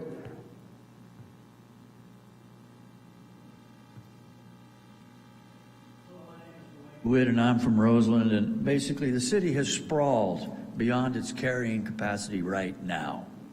No annexation should occur until all the county islands are ended. You need to take care of the curbs, gutters, sidewalks, and other amenities in the areas already within the city. You haven't done that. Recently, I brought a map from 1898 in here and showed you how the West End came into town and how Hewitt Street and other streets haven't been improved to these standards in the year 2025. 125 years later, and we haven't given the people on the west side of the railroad tracks the things that they need. One of the difficulties about budgeting always is the number one thing you hear from every governmental agency when you're trying to get something in your neighborhood is, we don't have the money. There's no money to do these things. So it's really important right now. You had a hearing last night of sorts. You had a lot of people come and talk with you about some of the ideas they would like to have. You're going to face a very serious problem with the federal government for the next 4 years. It could get worse if we get President Vance in the future also. So keep all this in mind. I don't support those regressives, but the regressives are going to do everything they can to make our life harder here in this community, because some people have embraced a term called progressive. This is the kind of thing now where you folks get to make that decision. How are you going to help those folks already in the city? Roseland hasn't been helped by the annexation that occurred. Things are better off in other areas of the city. Proctor Terrace neighborhood, they got brand new sidewalks. They got all kinds of good stuff went in there, and Roseland still didn't get the things it needed 7 years after the annexation occurred. So a 7-year itch comes up. You folks are tired of hearing people from the community come down here and talk to you. You think it's more important to do those meetings that you've got with developers and the things that are going to come forward. Well, the truth of the matter is, if the federal government backs off, like they said today, they wanted to stop all grants and loans, you're going to be between a rock and a hard place. It's going to get really difficult, and the state might not be able to finance the things you'd like to do. Volunteers can help. Myself and others, we've given a lot of time over all the years. We feel that what's happening right now needs more of these community meetings like you just had last night. And we believe that you can do this, and it won't have to be so expensive with all the different department heads there. Just have you come out to communities, smaller neighborhoods, and talk to people, feel their need. Thank you, Dwayne. Would any other members of the public like to speak? All right. We'll close public hearing and bring it back to council. Well, there's no action to be taken, but are there any final comments? All right, well, we have one. Councilmember Krupke. Yeah, I would say I would support during this budget process having a plan for annexation, whether we do it or not. Having a plan is always advisable, especially since we've sunk so much time and energy and money into it at various levels. It would be irresponsible of us to just let it hang out there once it's done. Any other comments? All right, Veronica, thank you very much for putting this together, and thank you to the members of the public who came out to comment. Stay tuned for budget or for goal setting next month. By all means, come back. And with that, we will turn our attention to item 15.1. Our report on the 2025 state legislative platform.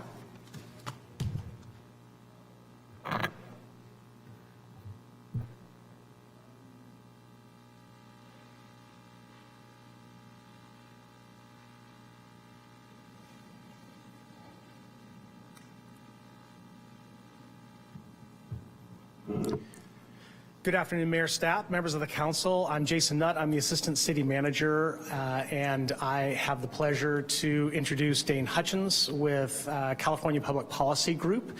And we will be, predominantly Dane will be presenting this year's 2025-26 state legislative platform. Before we begin, if I could ask the Madam City Attorney to describe some procedural issues that we need to deal with this. Thank you very much, Assistant City Manager. As you know, Councilmember Krepke has recused from part of this item, and using the FPPC's segmentation rules, we have segmented this item. The council member has now left the chambers. He does have the opportunity to watch the staff report and public comment in our conference room in the back where we have a television, and he can watch that. Once the staff report is completed, questions are answered, public comment is taken, council will make a decision about whether to move forward. The one piece of the platform where Councilmember Krepke does have a conflict, and that relates to wildfire insurance items. Once a decision on that piece of the platform has been made by the council, in other words, a motion has been made and either passed or not, then Councilmember Krepke can come back, and I recommend that the mayor give him the opportunity to ask any questions about the balance of the staff presentation, make any comments, and have a fuller discussion about the balance of the platform, and then he can vote on that piece of it. So I just wanted to explain that. If there are any questions, I'm happy to answer now or along the way. Thank you, Madam City Attorney. And with that, I'm going to hand this over to Dane to take us through this year's legislative platform. Good evening, Mayor and Council. Dane Hutchings with the California Public Policy Group. As you can see, for purposes of this discussion, I wanted to give a brief overview to remind folks, or for those new to the dais, outlining what the purpose of the platform is. And really, the purpose of our platform is to enable us to, as your advocates, to engage with state lawmakers on a variety of issues. And we do know that the platform is fairly robust, and that's simply because, we see on average about 2,500 pieces of individual legislation introduced every year. And because you are a full-service city that has a lot of touch points throughout the community, we track on average about 750 different measures that could have an impact on your ability to have operational, legal, or other types of discretionary authority. And so having this platform really does enable us to effectively screen bills, to understand what is most important to the city specifically, and then it enables your team to engage quickly as items move through the legislative process. Quickly touching on a couple of the highlights from this past year, as I said, we tracked over the last 2-year session 1,870 pieces of individual legislation. Some good news that both houses have decided to reduce the number of bills that they can introduce, so we'll see a bit of a haircut this year in tracking, but overall we'll still see several thousand measures introduced. We achieved the desired outcome on 64% of the legislation that we engaged in, either had the full successful result being that it was signed by the governor or vetoed by the governor, or we were able to negotiate amendments on legislation that considerably reduced the impacts to the city. All of that was detailed in our annual report. It's fairly comprehensive. That was made available to staff and council. 590 touch points. We define a touch point as any time that we are communicating with your staff, anytime we are communicating on your behalf with members of the legislature, their staff, or regulatory bodies. And so 590 touch points in 365 days in the year. So certainly are working hard for the city. And last year secured about $470,000 in grants, but the aggregate total in the past 3 years is a little over $22 million. So we have been working hard to secure both state, federal earmarks, and as well as competitive grant funding programs. Looking ahead this year, so we've got a large new crop of legislators in the Capitol. One omission or error on my part, we actually have 2 new delegation members, one being Assemblymember Chris Rogers, formerly with the city of Santa Rosa, and in addition, Senator Christopher Cabaldon. His district is fairly large, encompassing West Sacramento, but Yolo counties, but also does have a piece of Sonoma. This is in addition to Assemblymember Damon Conley and Pro Tem Senator Mike McGuire. Should also note that this slide was pulled together prior to the fires that happened in Southern California. We actually have a small surplus in the state's budget outlook. However, we've already seen movements of about $2.5 billion allocated towards getting dollars needed down in Southern California for rapid recovery. There are certainly going to be opportunities, both policy and funding-wise, but I would say that response to the fire and other policies related to, I think, more thematically how we do with recovery, these are certainly going to be top of mind as we move into this new session. But we've already seen measures that touch on a variety of the policies that I've outlined here in this slide. So moving on to some of the highlights here, I'll just summarize some of the highlights that we've made on the platform. So supporting efforts that support wildfire protection, hazard mitigation, and fair plan stability. In the administration and human resources and risk management, policies that support the city's efforts in cultivating diverse workforce, promoting fiscal solvency, and measures on AI and how that impacts governmental efficiency and transparency. Supporting measures that to enhance the ability to participate remotely in council meetings and subcommittees, including respectful engagement virtually. That certainly is a theme that we're seeing across California. So how exactly do we navigate encouraging increased public participation while also keeping it respectful and furthering the mission of our local governments.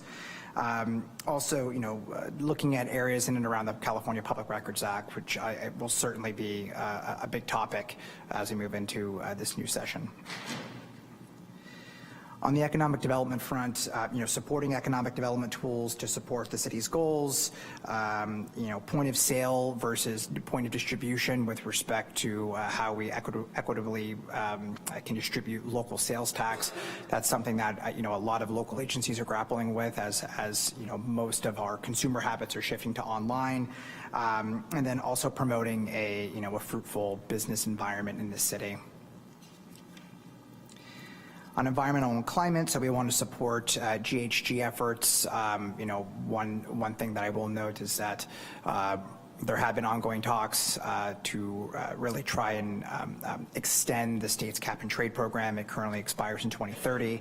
So to ensure that we have more market stability, there have been efforts to try and get an extension of cap and trade beyond 2030 and getting something done this year. And so that all leads to the greenhouse gas reductions, increased funding for EV charging. This is going to be particularly important given where the federal administration is. This is something that I know that the state of California certainly wants to continue to invest in. To the extent that we can get there, it's going to be a challenge just because we've always relied on the federal government as a solid partner in this space. But it seems now that we may need to take a closer look at that and how the reliability of funding that we're going to be seeing from the federal level. And then, of course, just promoting overall sustainable transportation projects across the city. On water quality and water supply, so support increased fundings for all of the water infrastructure improvements that are needed, groundwater sustainability, and looking at extending or expanding out producer responsibility. This is a huge issue statewide, and I know your city is certainly taking a forward-leaning role into this because it's very important. We have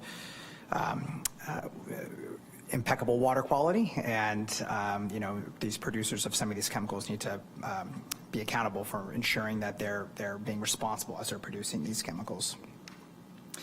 On the land use and planning side, supporting legislation to preserve and rehabilitate affordable housing, supporting funding opportunities. For example, there's a $12 billion housing bond that was introduced this year, which would be the 2026 ballot, but certainly trying to find opportunities to look at ways that we can take advantage of, to the extent possible, a larger statewide effort on really getting real dollars towards trying to build affordable housing, as we know is very, very difficult, particularly in the Bay Area. And then looking at CEQA requirements and other things that to help streamline some of these density bonus projects.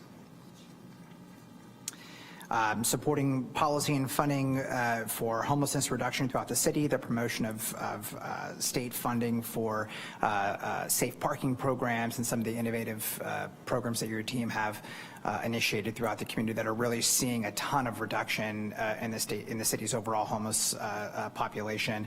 So I want to continue to advocate for policy changes and funding to allow more flexibility and the ability to continue to carry out the good work that your team's doing. On the rec and park front, certainly want to advocate for increased park funding and programmatic funding, and also, opposing efforts that would aim to reduce those funding, those statewide funding streams that are going to take away from the quality of life programs that we've seen throughout the city. And so defending our ability to maintain that funding. On the public safety side, so really focusing on strengthening community-oriented public safety practices, including addressing the growing issue of ghost guns for sale in the community. I actually had the opportunity to spend some time with your police chief and really talking about this issue. It's something that's very prevalent in the community, and so exploring options to try and find ways to go after the producers of these weapons is something that I know that the city is very interested in really trying to grapple with as the issue continues to grow throughout the county. Also, looking at in-response funding anywhere we can. In-response has been such a positive program, so we want to certainly continue to try to find funding in other avenues to ensure that program continues to thrive for years to come. On the EMS side, engage and encourage regional collaboration to maximize firefighter efforts on emergency operations. I think that's incredibly salient right now, given what's happening in Southern California.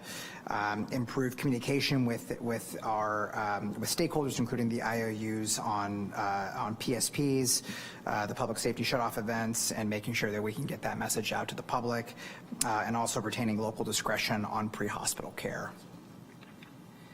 On the transportation and public works side, a lot of needs, so I won't go through all of them, but increased funding for a host of the transportation-related projects.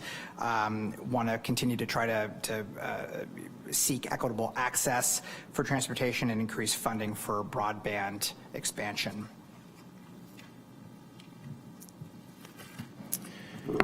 And so that concludes the presentation on the platform. As was indicated by Madam City Attorney, the procedural component of this, we have oriented the recommendation with 2 individual resolutions.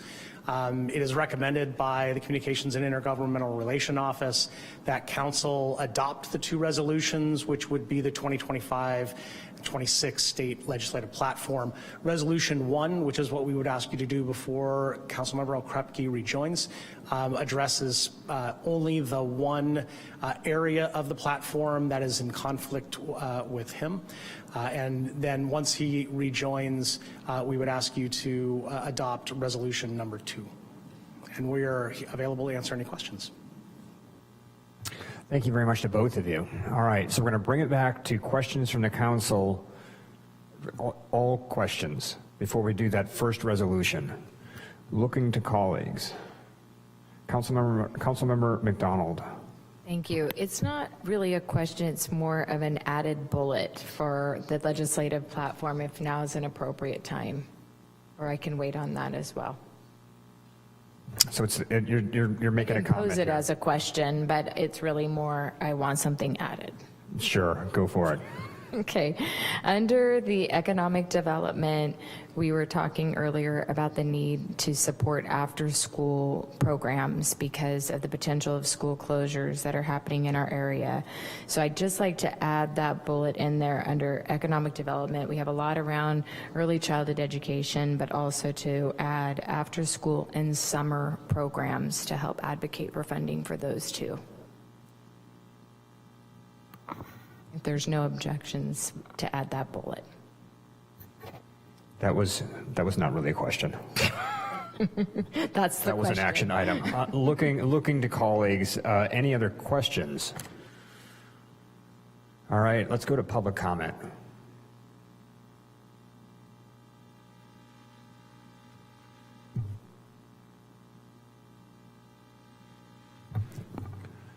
Mr. DeWitt, go ahead. Yes, thank you, sir. My name is Dwayne DeWitt. I'm from Roseland, and for decades I've been a full-service citizen, and it's good to hear that the city is known as a full-service community. Thank you, Ms. McDonald, for the comments you just made. Roseland School District is facing budgetary restraints, having to cut programs. The schools throughout the city are facing difficult economic times, and our city is about to embark upon a difficult terrain of continuing budget deficits for a number of years, perhaps. Facing the headwinds of the regressives at the federal level is going to mean that perhaps the state will not be able to step up and help out as much as we would like them to. So many people in the community would ask you to prioritize a little bit better, because that's such a big list of things that are there, and you can hear from your constituents, as you did last night. You can get a better feel as to what's going to be the most important on a limited funding situation. You're going to have to do that Solomon's kind of choice. It's only going to get worse for at least another year or two. The elections of 2026 might make something better, but from what I see from others out in the community, especially to the east, the ramping up of the hatred and the ramping up of the regressives being against any of the types of things that we in our state had begun to take for granted is going to get very difficult. Our way of life in California is going to be troubled even more than we expected, not just from the weather, the fires. The 4 seasons of California are drought, earthquake, fire, flood. And if we have a federal administration that doesn't want to help us during these times, our state budget will go down each time a major dilemma such as happened in Los Angeles at Altadena and Pacific Palisades. So we need you folks to make those decisions and discuss it with your constituents, so we get a legislative platform that's representative of what the community members want, not just the strength of the Metro Chamber, not just the strength of the Sonoma County Alliance and the people who have always controlled the purse strings in a way for our community here. There's going to be some suffering ahead, and we need to find a way to share the burden. There's a great line, it's an old proverb, it came from millenniums ago, and it's about love. It's about love is patient, love is kind. I hope all of you will take that to heart as we get ready to start cutting the fat off the bone. Thank you. Thank you, Dwayne. Are there any other members of the public who'd like to make comment? All right, so bringing it back to council, and I believe the process is this. It's any comment specific to the insurance item, so not the point that you just made. And then I'll ask for a motion on the insurance item, after which time we'll invite our colleague back. Madam City Attorney, do I have that correct? Sounds perfect. Okay, are there any comments specific to the insurance item? Seeing none, Councilmember McDonald? Thank you, Mayor. I'll move the adoption of resolution of the Council of the City of Santa Rosa to adopt certain state policies, priorities related to insurance for those living near or in the wildland urban interface as part of the 2025 state legislative platform, and waive further reading of the text. Second. All right, we have a motion by Councilmember McDonald and a second by Vice Mayor Alvarez. Madam City Clerk? Councilmember Rogers is absent. Councilmember Okrepke has recused. Councilmember McDonald. Aye. Councilmember Fleming. Councilmember Banuelos. Aye. Mayor Alvarez. Vice Mayor? Pardon me, Vice Mayor Alvarez. Aye. And Mayor Stepp. Aye. Let the record show this passes with 5 affirmative votes. Thank you, and we'll invite our colleague to return.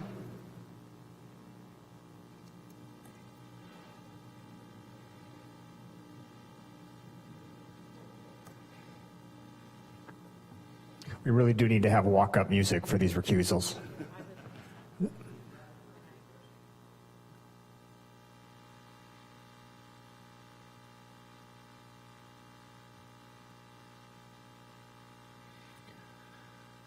All right, welcome back, Councilmember Okrepke. And with that, we'll go to comments on all items pertaining to the legislative agenda.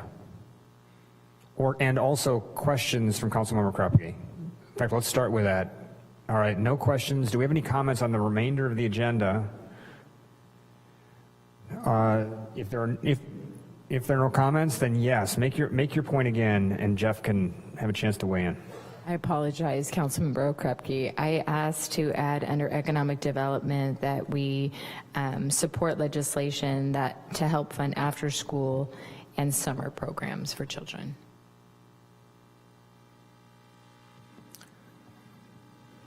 I certainly have no objection. Looking to my colleagues, Councilmember Okrepke. Yeah, having watched the proceedings so far up in the mayor's meeting room, conference room, yeah, I'm good with adding that. And then the only other comments I would make were to really reinforce the water resiliency as regards to the Potter Valley project. That is extremely important to our community. And then 2 things I'd like to see. One, maybe emphasized a little bit more, and one to add. The one to emphasize a little bit more is local control. I'd like to see us support anything that brings back local control, specifically when it comes to housing and planning. There's a lot of sticks to make sure we build housing. There's not a lot of carrots. And so I'd really like anything that brings back local control so that we can build housing the right way for us, as we've been awarded by the state designations that show that we have. And then the last one I'd like to add, with the consent of my colleagues, would be anything that supports our healthcare providers, specifically with the Seismic Retrofit Act for hospitals. I know we have a lot of concerns from our healthcare providers with the 2030 deadline, the affordability of that, anything that can help mitigate their concerns with that deadline, I'd like to add. Just checking with our city attorney for a second. Do we need an official motion for these additions, or are we good with just the voice notes?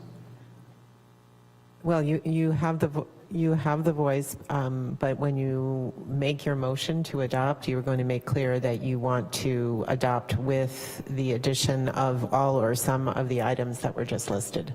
Thank you. Thank you, Councilmember Okrepke. Anything else from the remainder of council? Councilmember McDonald. Thank you, Mayor. I'd like to move the adoption of the resolution of the Council of the City of Santa Rosa to adopt the 2025 City of Santa Rosa legislative platform as amended, with the bullets that were proposed by Councilmember Okrepke and myself. Second. We have a motion by Councilmember McDonald and a second by Councilmember Okrepke. Madam City Clerk. Thank you. Councilmember Rogers is absent. Councilmember Okrepke. Aye. Councilmember McDonald. Aye. Councilmember Fleming. Councilmember Banuelos. Aye. Vice Mayor Alvarez. Aye. Mayor Stepp. Aye. Let the record show this passes with 6 affirmative votes.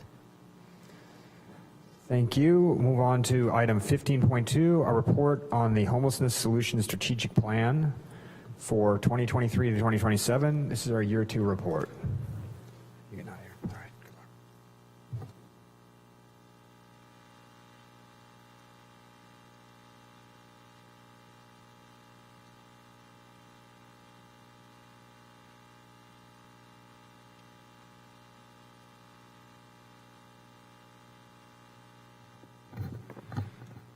Welcome.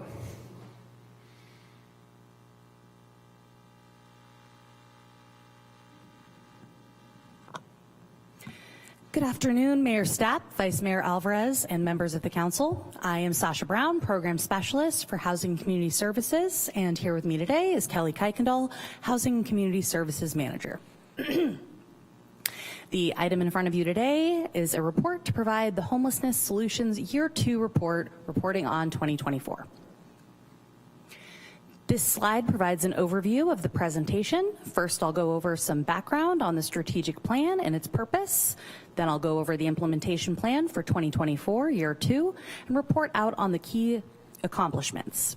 Then I'll present our Year 3 implementation plan for this year, 2025.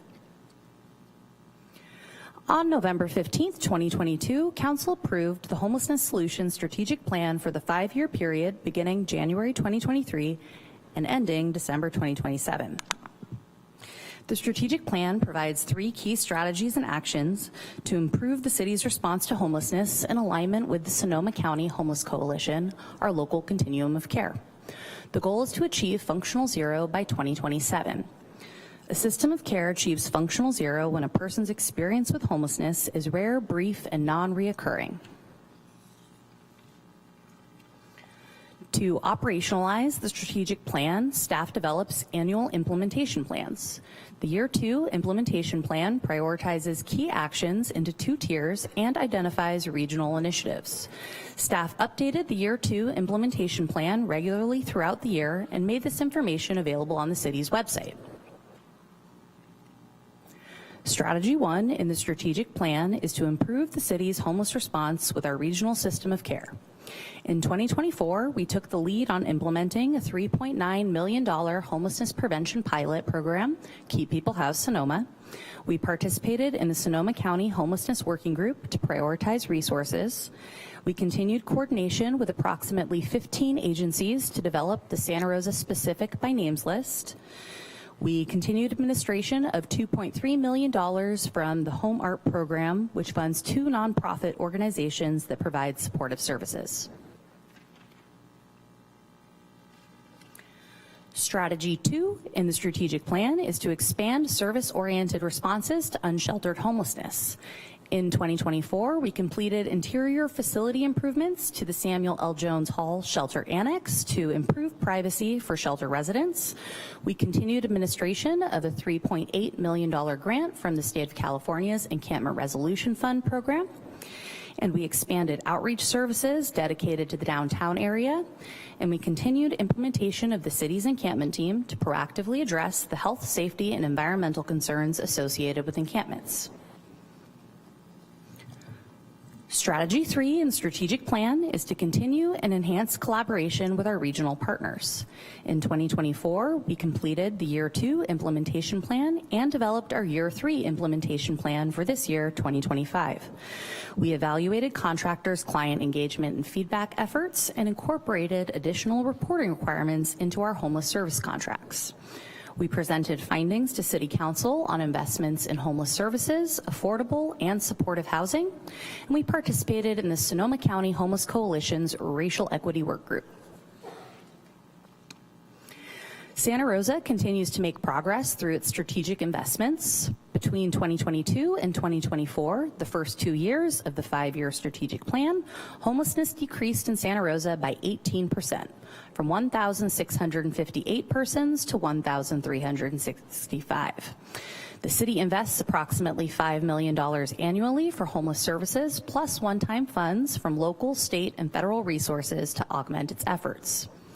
City-funded programs span across street outreach, emergency shelter, safe parking, housing assistance, homelessness prevention, and supportive services such as mental health and harm reduction. In fiscal year 2023-2024, 579 individuals were housed through city-sponsored programs. This is a 52% increase over the prior fiscal year. We've strategically invested in Keep People Housed Sonoma, which is expected to prevent 350 to 400 households from falling into homelessness. Additionally, our city encampment team, which started in 2022, has continued its proactive approach and successfully prevented the formation of large encampments with 10 or more dwellings. We've reduced the overall number of encampments by 43%. Additionally, the team's proactive approach, coupled with safe parking, has reduced the number of occupied vehicles, including RVs and trailers, by 89% citywide. All of these efforts are coupled with $58.5 million in local contributions administered by the city and the Housing Authority. In the past 2 years, we've increased housing opportunities through the production of 561 affordable housing units, including 115 units that are permanent supportive housing or otherwise homeless dedicated. We have another 246 affordable housing units under construction, and the Housing Authority administered 131 emergency housing vouchers, which are fully leased up. Staff has developed a Year 3 implementation plan for 2025. Key areas include continued administration of ERF and Home ARP funds, overseeing Year 1 of the Keep People Housed Sonoma program, and continuing support to disproportionately impacted neighborhoods via the City Encampment Team. It is recommended by the Housing and Community Services Department that the Council receive a Year 2 report 2024 on the implementation of the Homelessness Solutions Strategic Plan. This concludes my presentation, and I'm happy to answer any questions you have. Bringing it back to Council for questions. Not seeing any questions from Council. Let's open it up to public comment. Mr. DeWitt. From Roseland, thank you for this report. It's nice to hear these good things. One of the really important things to keep in mind, many of you may not remember, there was a man, we called him Ronald Reagan, and he had a reign of error. And it started when he was a governor of this state, and he decided that his personal approach was to have the people in the supportive mental institutions put out on the street. And we've been dealing with that for over 50 years. And one of the things that's really important to keep in mind, many of these folks that are facing these dilemmas that the city staff is trying to help are not necessarily going to get better. The dilemma that's going to face us now is we're going to be facing a regressive approach on the part of federal funding, which may make Reagan's reign of error look like easygoing. These new folks, they got hatred in their hearts, and they're going to go out of their way to make some things more difficult. With this in mind, one of the vouchers not mentioned today is called the Housing and Urban Development Veterans Affairs Supportive Housing Voucher. Those vouchers are administered by the City of Santa Rosa for the entire county. Recent discussions at the Santa Rosa Housing Authority showed at that time, a couple of months ago, that there were at least 93 that were available and had not been leased up. Every Tuesday morning at the Sonoma County Veterans Administration Building, the Veterans Memorial Building on Maple Avenue, there's a group called Vet Connect that has a visitor from the San Francisco Veterans Administration Medical Center. They don't know how many of those HUD-VASH vouchers are available, even though they're the ones that make the recommendation as to who's going to get them. The county doesn't know how many vouchers are available. To talk to the Housing Authority chair, a naval veteran who's an aviator who served in combat, he basically pointed out in discussions that fingers are pointed in other directions. A circular firing squad, we called it in the military, and these things aren't getting resolved. So I'm hoping that you folks will step up and make sure as you go forward with your plans and spend more money and prepare to deal with the regressives, you keep those HUD-VASH vouchers alive and get them to the veterans that are out there facing death by freezing to death in our climate. Thank you, Dwayne. Any other members of the public wish to speak? Seeing none, bringing it back to council for final comments. Councilmember Benuelos? Thank you, Mr. Mayor. Just want to say, first of all, thank you so much for your report and the thoroughness of it, and I really appreciate it. I think the city has done a really good job of trying to address this issue. And I think the hardest thing, I think Mr. DeWitt kind of touched on it, was one of the things that happens with homeless folks often, no, I shouldn't say often, sometimes there are homeless folks who don't want help. And I think that's probably the most challenging issue that comes up when you're talking about people who are unhoused. And that is something that I think affects my district. I hear a lot about it. And I don't know what the answer is. I've talked to several advocates, and it's hard. It's just a really hard issue. So I just wanted to mention that only because I think all these other attempts that we're making are really, really important. And we are, I think, doing the best that we can. And I just want to thank you, and just, I guess that's something that I'm always trying to keep in mind. You know, I've talked to Catholic Charities about it. It's like, how do we address this? And it is going to take many, many years, actually, to address this issue, because there's so much involved, and folks that are getting support are going to need continued support. And so when Mr. DeWitt talks about monies and federal dollars freezing up, which may very well happen, that's going to be even more glaring for us, because we won't be able to address these issues on a long-term basis. So I just want to make that comment. Thank you. Thank you. And I really want to second that and pass along the glowing praise that both of you and Megan Bassinger received from other agencies around the county.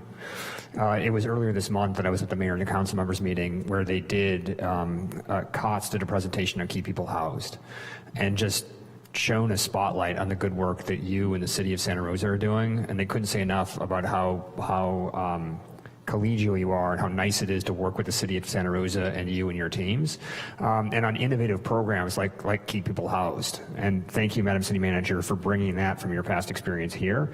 It's certainly gotten attention from the county and from all the other cities and the nonprofit groups in the area. So that program in particular, thank you so much for being a part of that.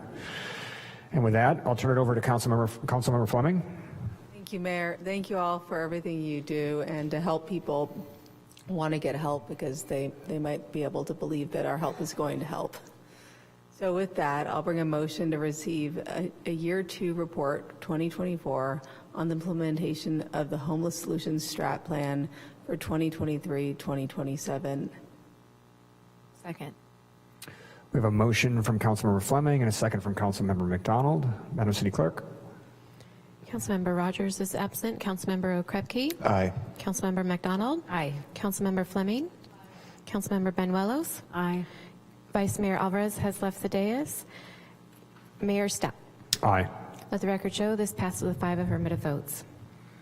Thank you. We'll move along to item 15.3, a report on the ordinance amending sections of Santa Rosa City Code Title 15 sewers to maintain compliance with the EPA Industrial Pretreatment Program standards.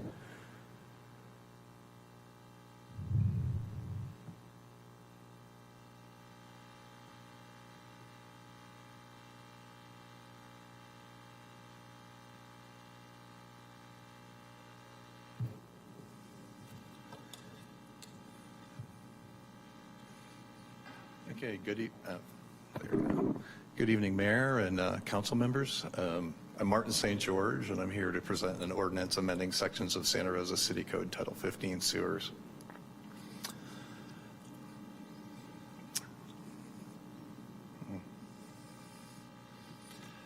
By way of background, the EPA pretreatment program is any water reclamation facility that discharges or receives over 5 million gallons a day, or has significant industrial users in its watershed or collection system.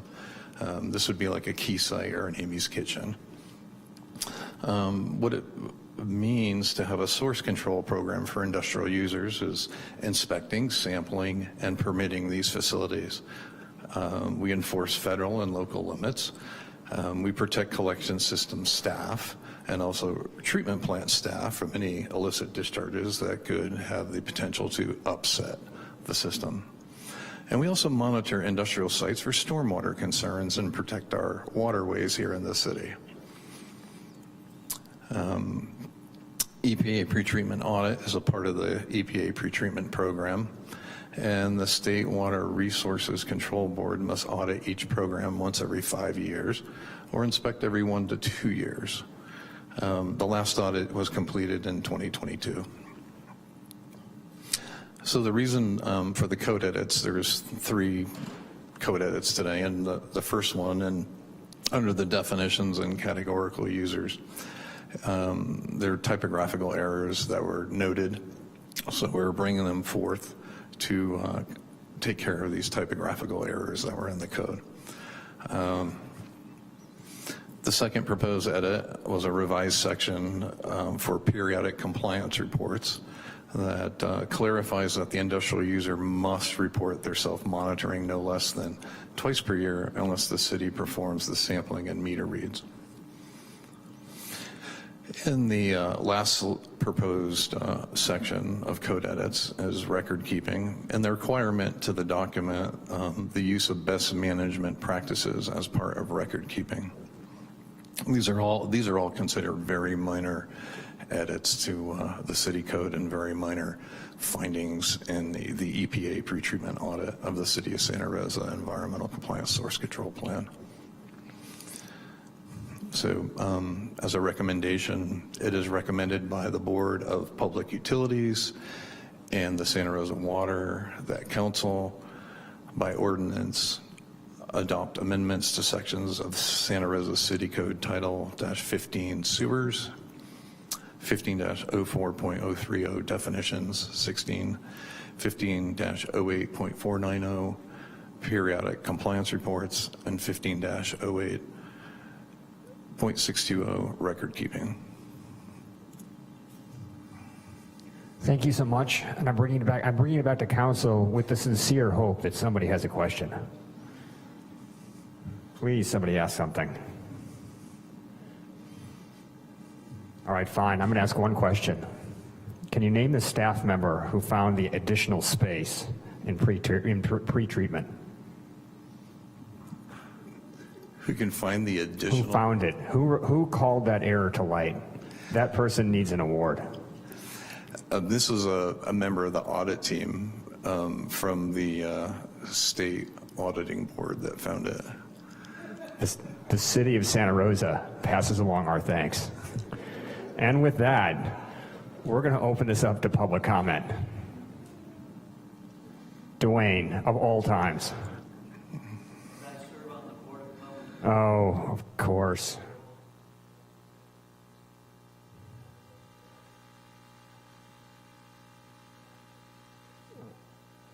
Oh, that's such a shame. All right, well, then back to council it is. Any final comments? All right, no, thank you. This is necessary work. Thank you very much. Councilmember Banuelos. Absolutely. Introduce an ordinance entitled Ordinance of the Council of City of Santa Rosa amending sections of Santa Rosa City Code Title 15 Sewers to maintain compliance and EPA Industrial Pretreatment Program regulation revisions and waive reading of the text. Second. Madam City Clerk. Thank you, Mayor. Councilmember Rogers is absent. Councilmember Okrepke. Aye.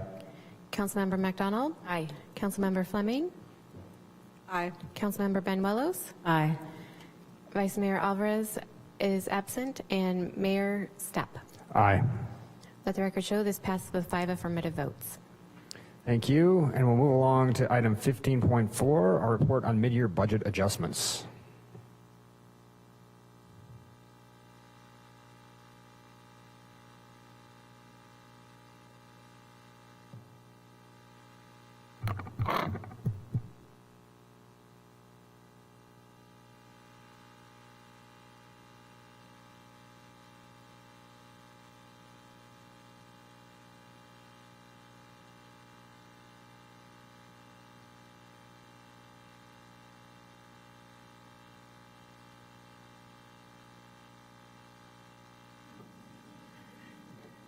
Thank you and good evening, Mayor Stapp, members of the council. My name is Alan Alton. I'm the Chief Financial Officer, and the item before you now is our mid-year budget adjustment to the current 24-25 fiscal year. We also have a recusal in this one. I'm wondering if the city attorney may refresh her comments from the earlier item. Thank you very much, Mr. Alden. We do have a recusal on this item. Councilmember McDonald had disclosed earlier in the evening a conflict with respect to the parks maintenance portion of the mid-year budget, and so we are going to we are using the same process that we used earlier for Councilmember Okrepke's conflict on a different item. So we will go ahead and when I'm finished speaking, Councilmember McDonald can go ahead and she can go back to the mayor's conference room, watch this item on the television screen so she is familiar with the presentation. Any questions can be asked by council members that remain in the room on the presentation. I would then suggest that the mayor take public comment on the entire item, and then when you come back, there can be discussion on just the portion of the mid-year that council member McDonald has a conflict on. You can then go ahead and take action or not on that particular part of the mid-year budget. And then when you are finished with the conflicted item, we can invite Councilmember McDonald to come back and ask any questions she might have on the balance of the mid-year budget, and then move forward with taking whatever action you might want to take on the balance of the mid-year. So it's the same process.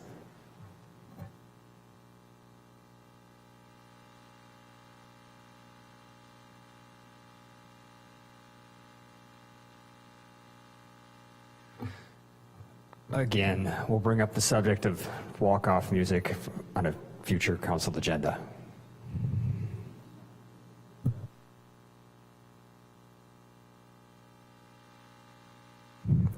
Thank you, Alan. Thank you. Okay, so if you recall, and for Councilmember Benuelos, who was not here, in October 22nd, staff presented a study session or a presentation to the council at study session that addressed the budget in our general fund. On this slide, on the right-hand side, we have the long-range forecast that we presented at that meeting, which shows our ongoing structural deficit in the general fund. We presented a strategy for bringing our budget into balance over a period, and then identified cuts that could take place immediately, and some of those that we would eye for the 25-26 budget through the budget development. I would note that part of that budget strategy was to take a very broad attempt at budget reductions, at deficit reduction, by going through administrative reductions, operational reductions, and programmatic reductions. So moving away from an across-the-board reduction strategy that we had in the past, and moving toward a more holistic way that we could reduce the budget but have it be fiscally sustainable moving forward.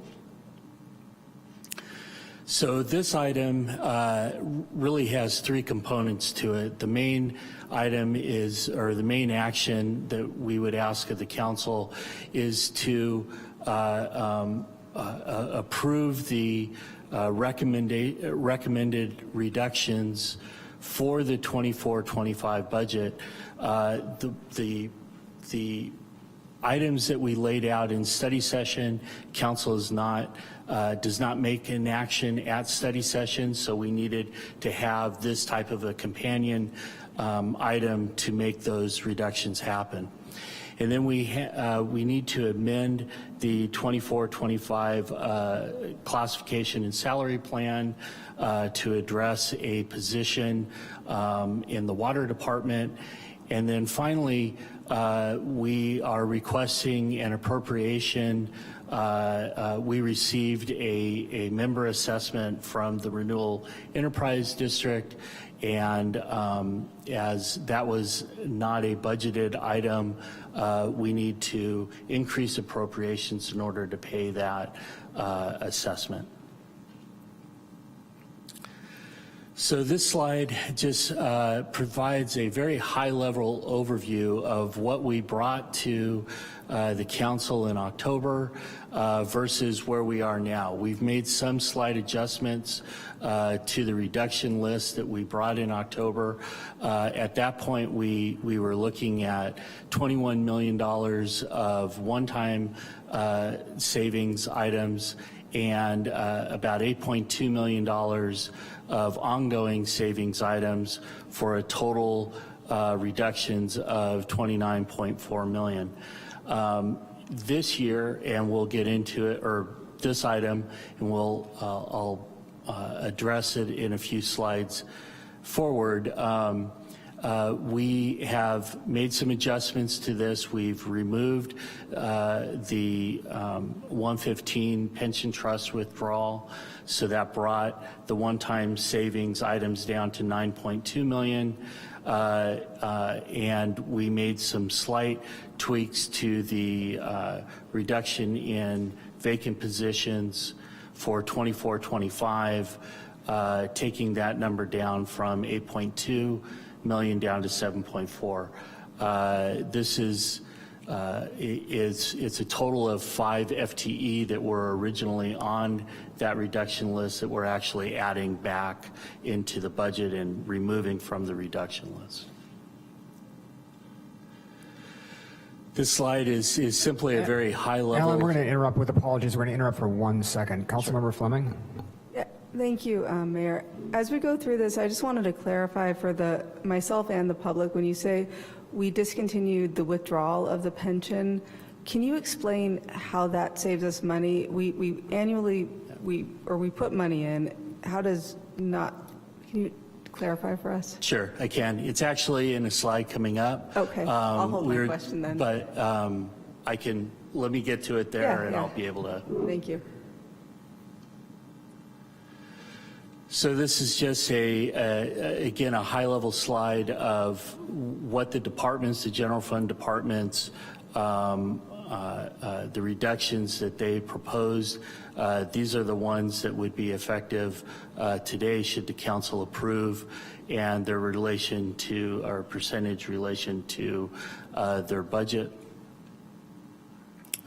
And this slide is also a very high level. The next two are, which shows what we had on our reduction list or are moving forward with our reduction list now. I'll note that in October, we had a very detailed list and presentation of all of these positions with their impacts in the community.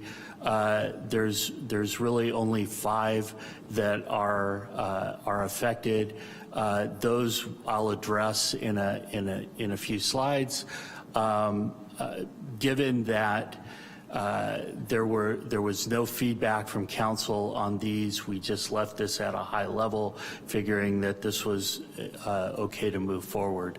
$2.6 million of FTE reductions. These are all vacant. I would note, though, that there is one that is asterisk in the Public Works Department. That position is currently filled. However, it will become vacant before we will enact that particular reduction. So at the end of this process, all positions will be vacant when we remove them. In addition to position reductions, we also made some ongoing reductions in our operating budgets. So non-personnel, but they would look like contract reductions, operating supply reductions, and in some cases, temporary position reductions. So into the changes from the last study session. So position reductions, there were 4 positions in Public Works. 1 was an electrician in the Streets Division, 2 skilled maintenance workers in the Streets Division, and 1 maintenance worker in the Facilities Division that upon further review felt that it would be better to keep them in the budget rather than removing them. I believe there was some discussion in the at the study session, but this also largely came from a review that we had internally as in order to ensure that the reductions that we're putting in place are sustainable reductions. So this, making this change really underscores the need for consideration of sustaining service in the community versus the cuts that we were going to make. So if we're going to make something that's going to, that might reduce our deficit, which is great, but it has a worse impact into the community, we want to take that into account and have that balancing, which is what we've done with this. We felt that we were better leaving those positions in to be able to continue the work that we're doing with our streets, maintaining our customer service, and really keeping the momentum that we're doing in having increased customer service and being able to respond to resident requests. We also had a reduction in the emergency tree removal contract. This is actually a $260,000 budgeted item that we use for contract tree service on emergencies. We tend to use a lot less than that $260,000, so we felt that moving $110,000 would be a reduction item. However, we saw that it would be better to reallocate those funds into landscape work with our roadways and medians that help keep up, again, the momentum of containing our overgrown weeds and really maintaining the aesthetics of the city.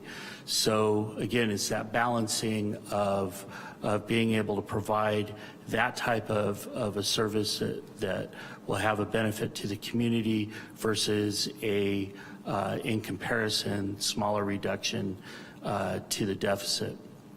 We heard feedback from council regarding youth sports programs, in particularly the Tiny Tots and other youth programs that those should remain in the budget. So we have added those back.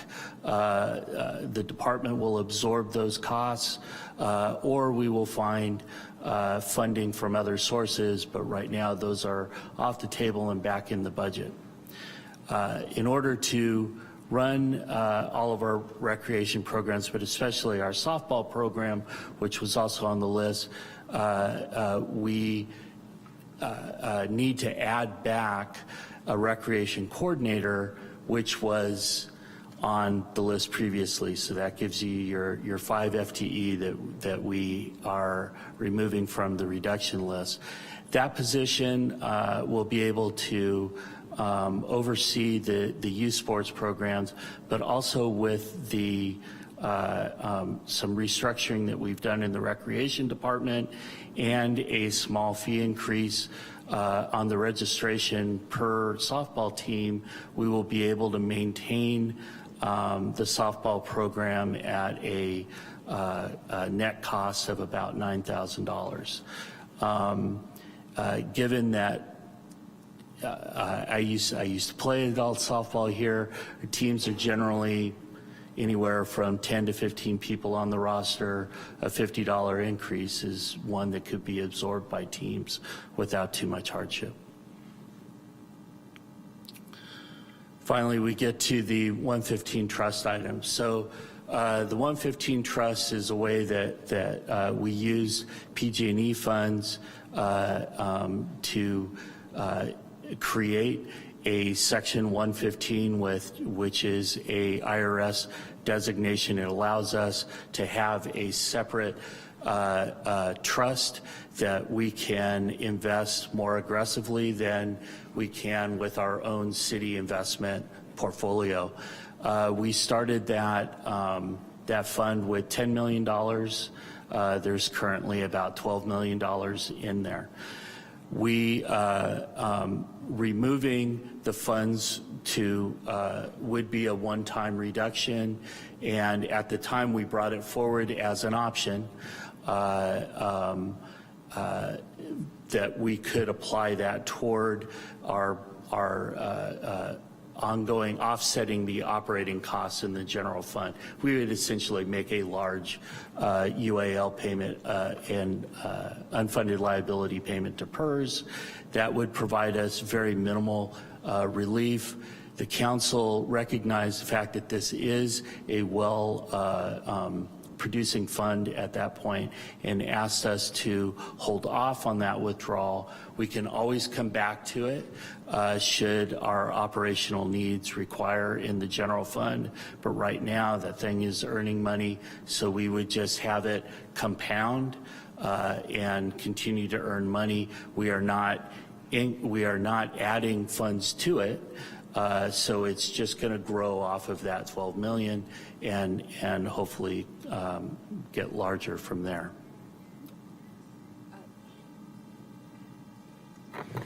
Councilmember Fleming? What you said all makes sense, and I support that, leaving the money in there so it can grow. What I don't understand is how that affects our budget one way or another. I mean, we made the investment already. We're not doing anything with it. Is this just something that you were going to touch that you decided not to touch? Because we asked. Got it. Thank you. Sorry, I did not make that very clear, but yes, that's it. So we also identified a number of one-time projects. A lot of these were funded with PG&E funds. These are either projects that have been completed or they have never really got started. We have not made any changes to this. This is what the council saw back in October, and these would provide a one-time source of savings to the general fund. So as opposed to the ongoing that help with our deficit reduction, the one-time allows us to add money to reserves that provides us a little bit longer of a runway to make the deeper cuts that we'll need to make going forward. So as you may recall from the first or second slide that we had, where we had the long-range financial forecast, yes, we adopted our budget with a $13 million deficit. These cuts pretty much balance that out. However, we have a $16 million deficit in the following year, and it grows from there. So those are things that we have to look at over a multi-year period to have this more thoughtful and strategic approach to reducing the budget.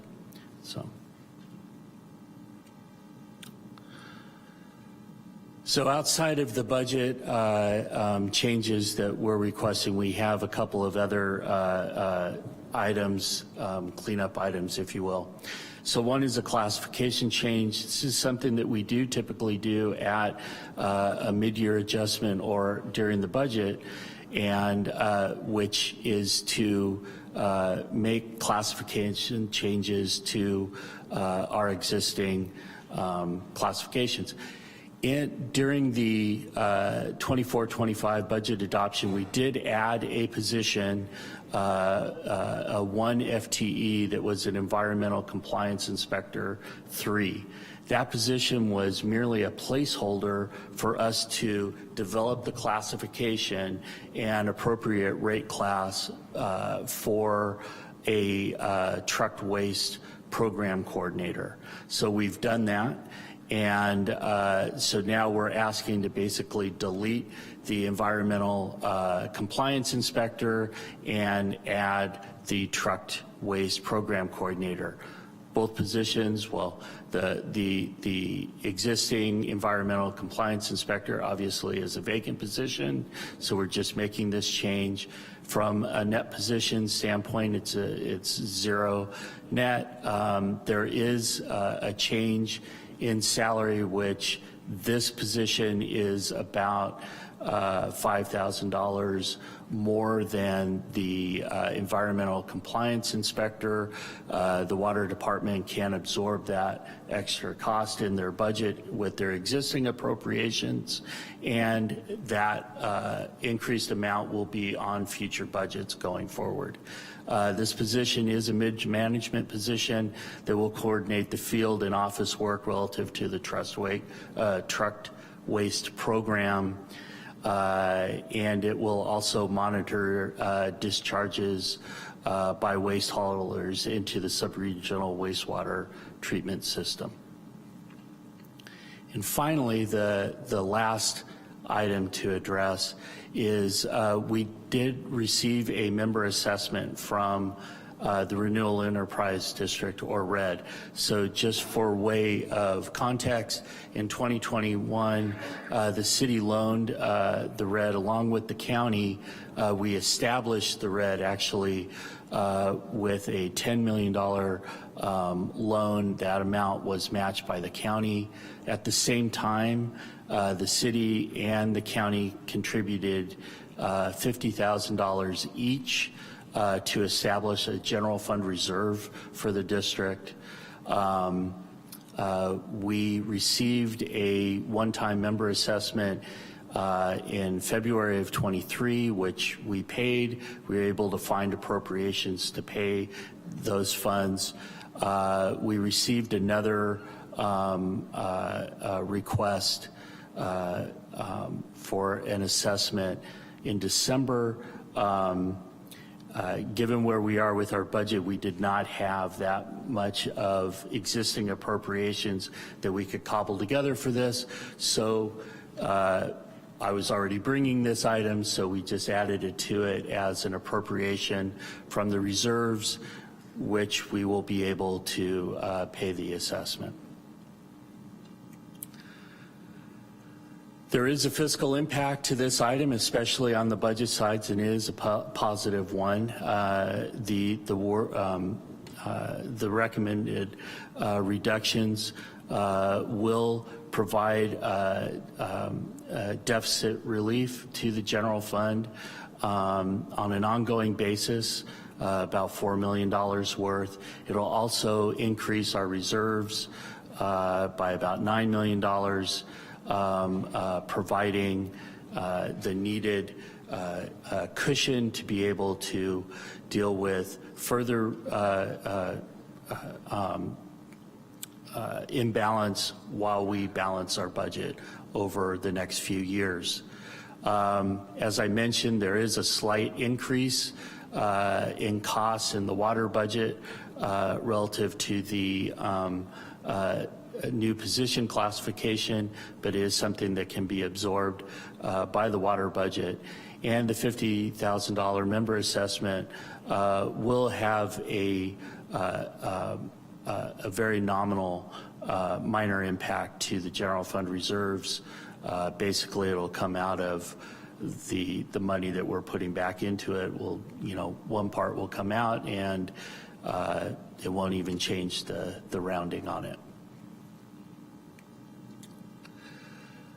So with that, and again, this is going to be done with 2 resolutions, but we are recommending, the Finance Department is recommending that the Council amend the fiscal year 2024-25 general fund budget to make budget reductions as set forth in Exhibit A of the resolution, amend the 24-25 salary and classification plan to include a new classification of trucked waste coordinator in Unit 18, miscellaneous mid-management, and 3, increase appropriations from the general fund unassigned reserves by $50,000 to provide additional funding to the Renewal Enterprise District. And with that, I'm available for any questions, and I know that there are members of staff here as well. Thank you, Alan. Bringing it back to the council for questions. Councilmember Fleming. Yeah, may I ask for clarification from the city attorney? We're only asking questions now about the parks stuff? I think at this point, we can ask questions across the board, and then when Councilmember McDonald comes back, she can ask questions that she might have particular to the rest of the items. Okay. Madam City Attorney, is that accurate? I think that is the process that you've decided to use. I think when it comes back after public comment, I think the idea was to limit the discussion only to the conflicted item so that Councilmember McDonald could come back after you've addressed that item to be part of the discussion after she asks whatever questions she may have. All right. Well, that makes it more complicated for you, Mr. Alton. So I wanted to, go back to slide 11 and just ask, is this informational or is this because you're recommending these items be kept in or removed? This is informational. These are the projects that we are recommending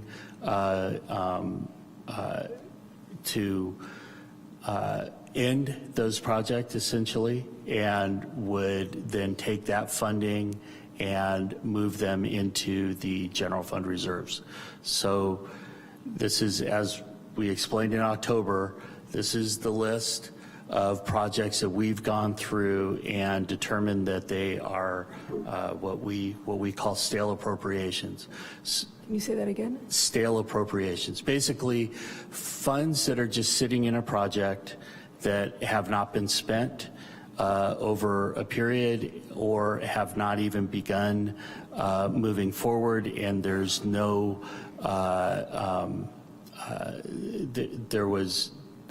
they weren't moving forward.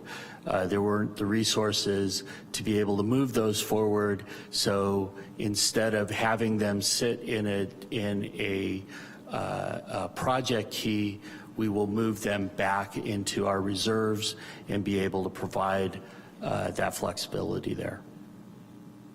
So just so I understand, some of these things have to get done and some of them probably should be reevaluated whether or not they get done. We're recommending putting all of the $9.1 million back into the general fund and then later on evaluating which of these projects should move forward. So let me add some clarification. So many of the projects are moving forward. So when you look at, I'll just pull out PG&E, fire damage, pavement, non-reimbursable. That project is complete. I'll go back up to some of our DEI spaces. We did take out maybe about $150,000, leave it for DEI spaces, and left the 50. So some of these items have moved forward, and we've just reduced the budget. Okay, I'm sure you're saying it in a way that everyone else is understanding, but the amount of money that is in these projects that has yet to be allocated or has become stale is $9.183 million. And that money is going to go back into the general fund. That is correct. Okay. I think it might, I do wonder how we're going to evaluate some of these projects going forward in light of what's going to be coming down from the federal government. And I'll leave it at that for now and then ask my other questions. I would like to go up to slide 6 or 7 where you enumerate the specifics around reductions. There's one for around $50,000 aquatics and Howarth Park concessions. I believe we've had this experience before where we come to cuts and I ask how much we make from that concession.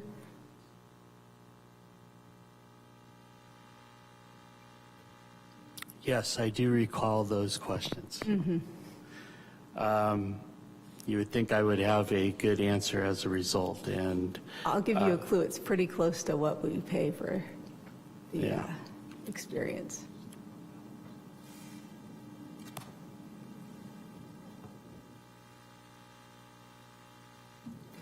We did discuss this because there is a revenue offset that we would be reducing as well. And for the aquatics and Howarth Park concessions, so this $56,000 is actually just for a partial year budget reduction because we're looking at making this entry as of January in a budget cycle. For a full year, it would cost us about, I want to say it was around $70,000 or $80,000, and the revenue that we would earn would be around $120,000. So we were going to see about a $50,000 a year savings anyway. So this figure is in the ballpark of what the net savings would be. So the cost to run it is about $70,000, you said? I believe it was 70 or 80. The revenue is 120. It was about, there was about a $40,000 or $50,000 profit. I'm sorry, am I getting this backwards? This is accountants can get their numbers backwards, sorry, transpose. So it's the opposite, I'm sorry. It was about $120,000 to run, and we would make about 70 or 80 in revenue. So there is we would supplement, there would be an amount that the city would kick in to make up the difference in cost. So by cutting the program, we are seeing a reduction in revenue, but we are seeing a greater reduction in savings of costs. And this is an annual program or a seasonal program? It is seasonal, but we put it in our annual budget, so we budget for it annually. And it's at both Howarth and Finley? Ridgeway, I believe. Ridgeway. Because it says, okay, aquatics. Okay, I guess my question is, when we look at stuff like this, that's, you know, a lot of money to a regular person like me, but is frankly budget dust for most of, you know, municipal purposes, how we determine, like, you know, the savings around that much is worth the cost to our families who can't take a vacation. And this is the one big thing that they get to do is go to Howard. And I know that's a value question, and I am not trying to put you on the spot, but and you don't have to answer the question, but I just want us to think about, you know, what we're achieving when we're saving $56,000 and whether or not it might be worth considering an additional raising the costs or something on the concessions rather than reducing the concession altogether. I really appreciate that. And for a moment, you had me thinking that I could become an accountant because I was like, no, you're awesome. Thank you so much. All right, I'll let I'll cede the mic and let somebody else take up some questions. Thank you very much. Good questions. Thank you. Councilmember Benuelos. I was wondering if we could go to the department position reductions, I guess on slide 6. And I wondered if you could talk a little bit about the firefighter paramedic area, for lack of a better word. Yeah, I just wanted to hear a little bit about that. Yeah, please. If we could make certain that we have promoted Fire Chief Westrope for him to answer the question, please. There he is. I am on. Good evening, Mayor, staff, members of council. Scott Westrope, Fire Chief of the City of Santa Rosa. So to answer your question, Councilmember Benuelos, it's a little complicated, and I'll try to get through it as quick as I can. But on a day-to-day basis, the Santa Rosa Fire Department has 44 riding positions that we have to fill out our 14 pieces of equipment on duty. So we have a minimum daily staffing of 44. Throughout the course of the last several years, we've worked with the city manager to increase our roster to 46 positions per shift. So we had 2 over per shift. The reason that we did that was in order to offset non-contract overtime. So non-contract overtime being sick leave, vacation leave, jury duty, whatever the case may be. Instead of filling those mandatory fill positions with overtime, we would fill them with offset positions that we carried as overage out of the 2 over per shift. So as we were going through this process, one of the things we identified is we had trouble filling those positions due to ongoing, quite frankly, lack of interest or having a hard time recruiting for positions in the public safety sector across the state. It's not a Santa Rosa problem, but we had problems filling those roles. And so when it came down to budget reductions and we're so personnel heavy, working with the city manager, we determined that those 4 vacant positions were the best way to reach a certain number that we were targeting for our budget reduction. So it's not impacting our day-to-day operations. We still have 44 people on our 14 pieces of equipment every day. It is just, it's impactful because it is firefighters in the environment that we live in. But I just want to assure you that there's no day-to-day impact to operations. We will still respond to events in a timely manner. It's just that our non-contract overtime dollars will not, the expenditures will not be reduced because we don't have those extra positions currently in position control. Thank you. I appreciate that. I was concerned, especially, I think I probably wouldn't have been as concerned before the fires in LA, but then when I saw that, I thought, oh, just want to make sure. And I didn't know if it was an issue of hiring freeze or also on top of that, having trouble filling those positions. So thank you for that. Welcome. Thank you. Thank you. Any other questions from council? Councilmember Okrepke? Yeah, just to follow up on that, Chief Westrope, do you have an estimated financial impact for that non-contract overtime that we could compare with that $900,000? So the way that we're budgeted this year, we've worked with the city manager to right-size our non-contract overtime budget. So we'll be within that budget currently. We're actually trying to just reduce that and save so it could be saved in a subsequent fiscal year. So we're currently budgeted appropriately for our non-contract overtime. So there's really no technical savings to calculate. We could work on some sort of math with the finance team to try to figure that out. If there is a metric we can reach, but it's within our budget. We were just trying to save so we could reduce that budget line. Thank you. Thank you. All right, we'll open up the public comment. Does anyone wish to comment on item 15.4? Mr. DeWitt? My notes.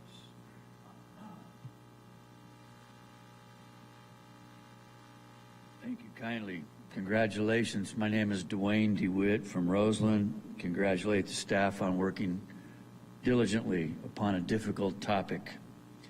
I think it's been a very, some might say, heart-wrenching recognition that the next few years were going to be budgetarily tight even before the regressives took over the federal government. With this in mind, I'm hoping that we keep these funds in reserve, we work towards making sure the unfunded pension liabilities are reduced, and we continue to tighten the belt. The term stale appropriations is a pretty good thing to keep in mind. If it's stale, we might not need to replace it according to these approaches, and this is something that's going to be good in the future for us. One of the things that's really important, You might have noticed the federal government today made a proposal to do buyouts of employees to reduce the workforce and reduce the budgetary costs. That's something that could be kept in mind here, and it's something that, as you look at your staffs and you look at the long term, it's all right to offer folks an early exit and get themselves set up for their next adventure, and the city to be even stronger fiscally if things go south.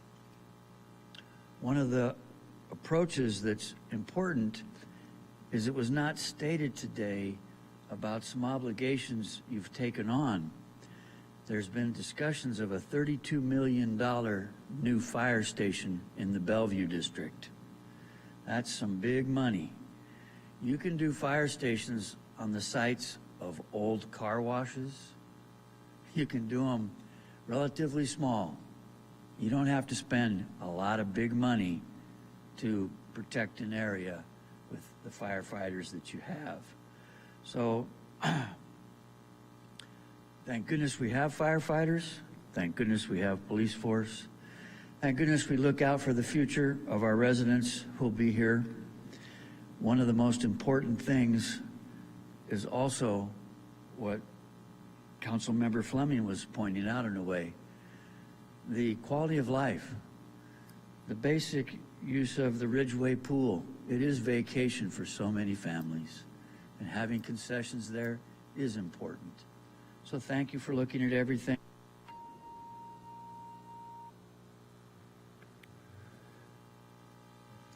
Thank you, Mr. DeWitt. Bringing it back to council for comments or a motion on the first item, first resolution. Any final comments? All right, motion. Councilmember Fleming? I'm sorry, Councilmember Krupke. Oh, you do? There we go. Councilmember Fleming, please go ahead. If you want to put a motion down first, then I can make my comments. That would be the... Sure.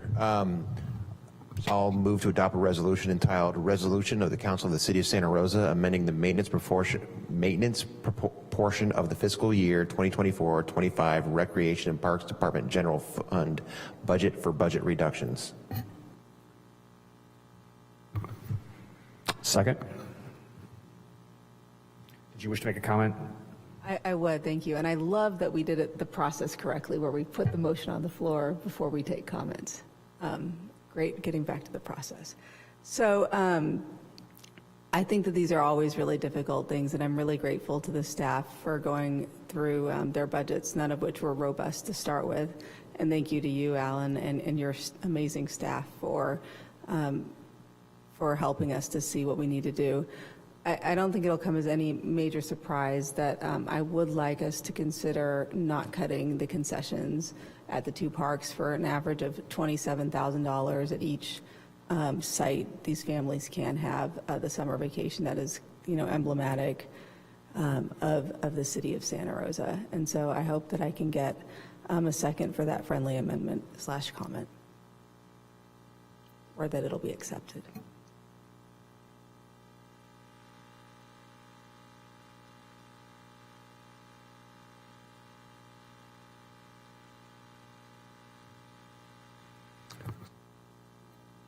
I do have one additional question from the city manager.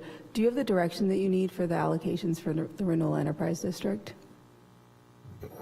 For this fiscal year, I need to know if this is a cost that we need to add to our budget moving forward.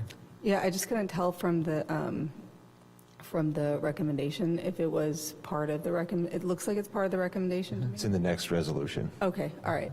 Okay. So we have a motion from Councilmember Krupke, a second by Mayor Stapp.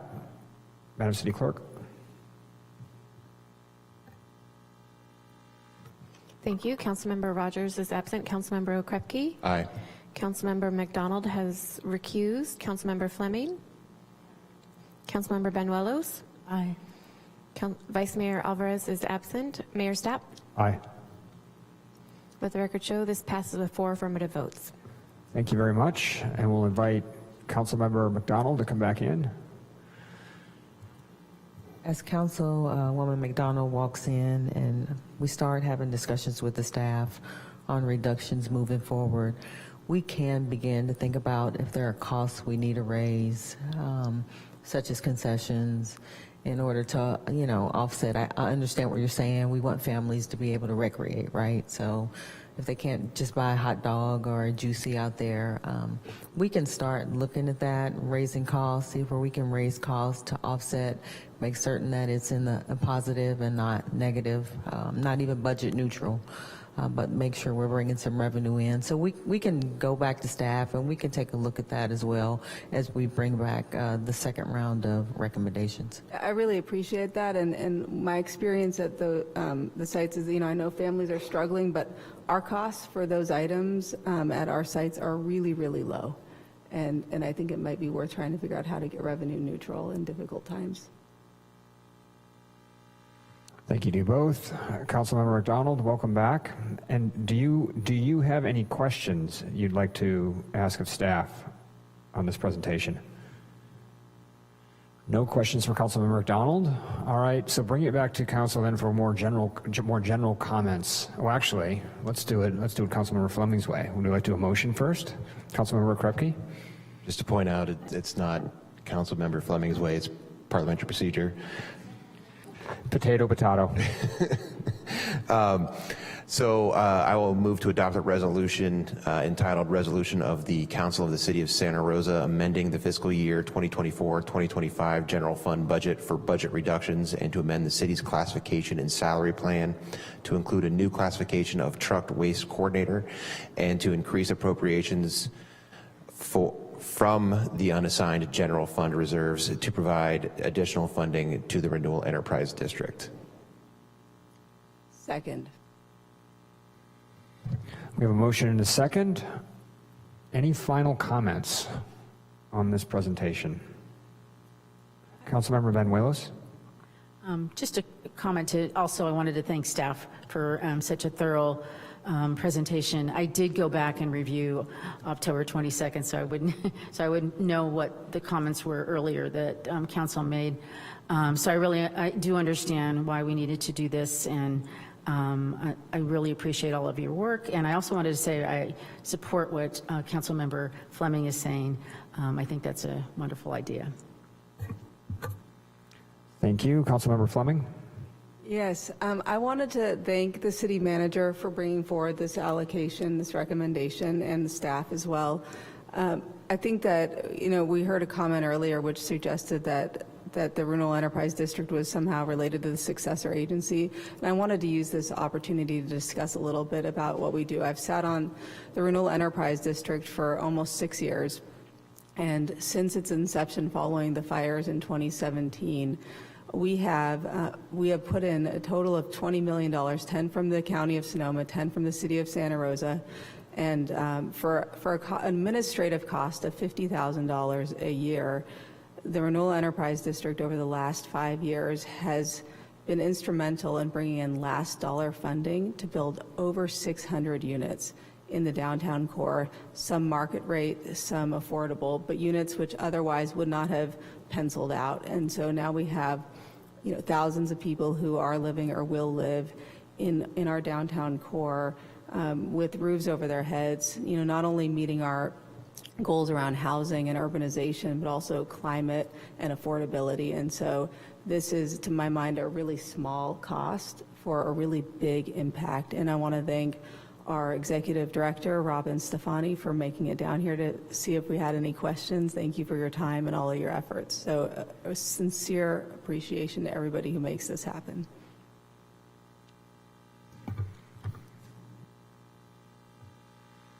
Councilmember McDonald?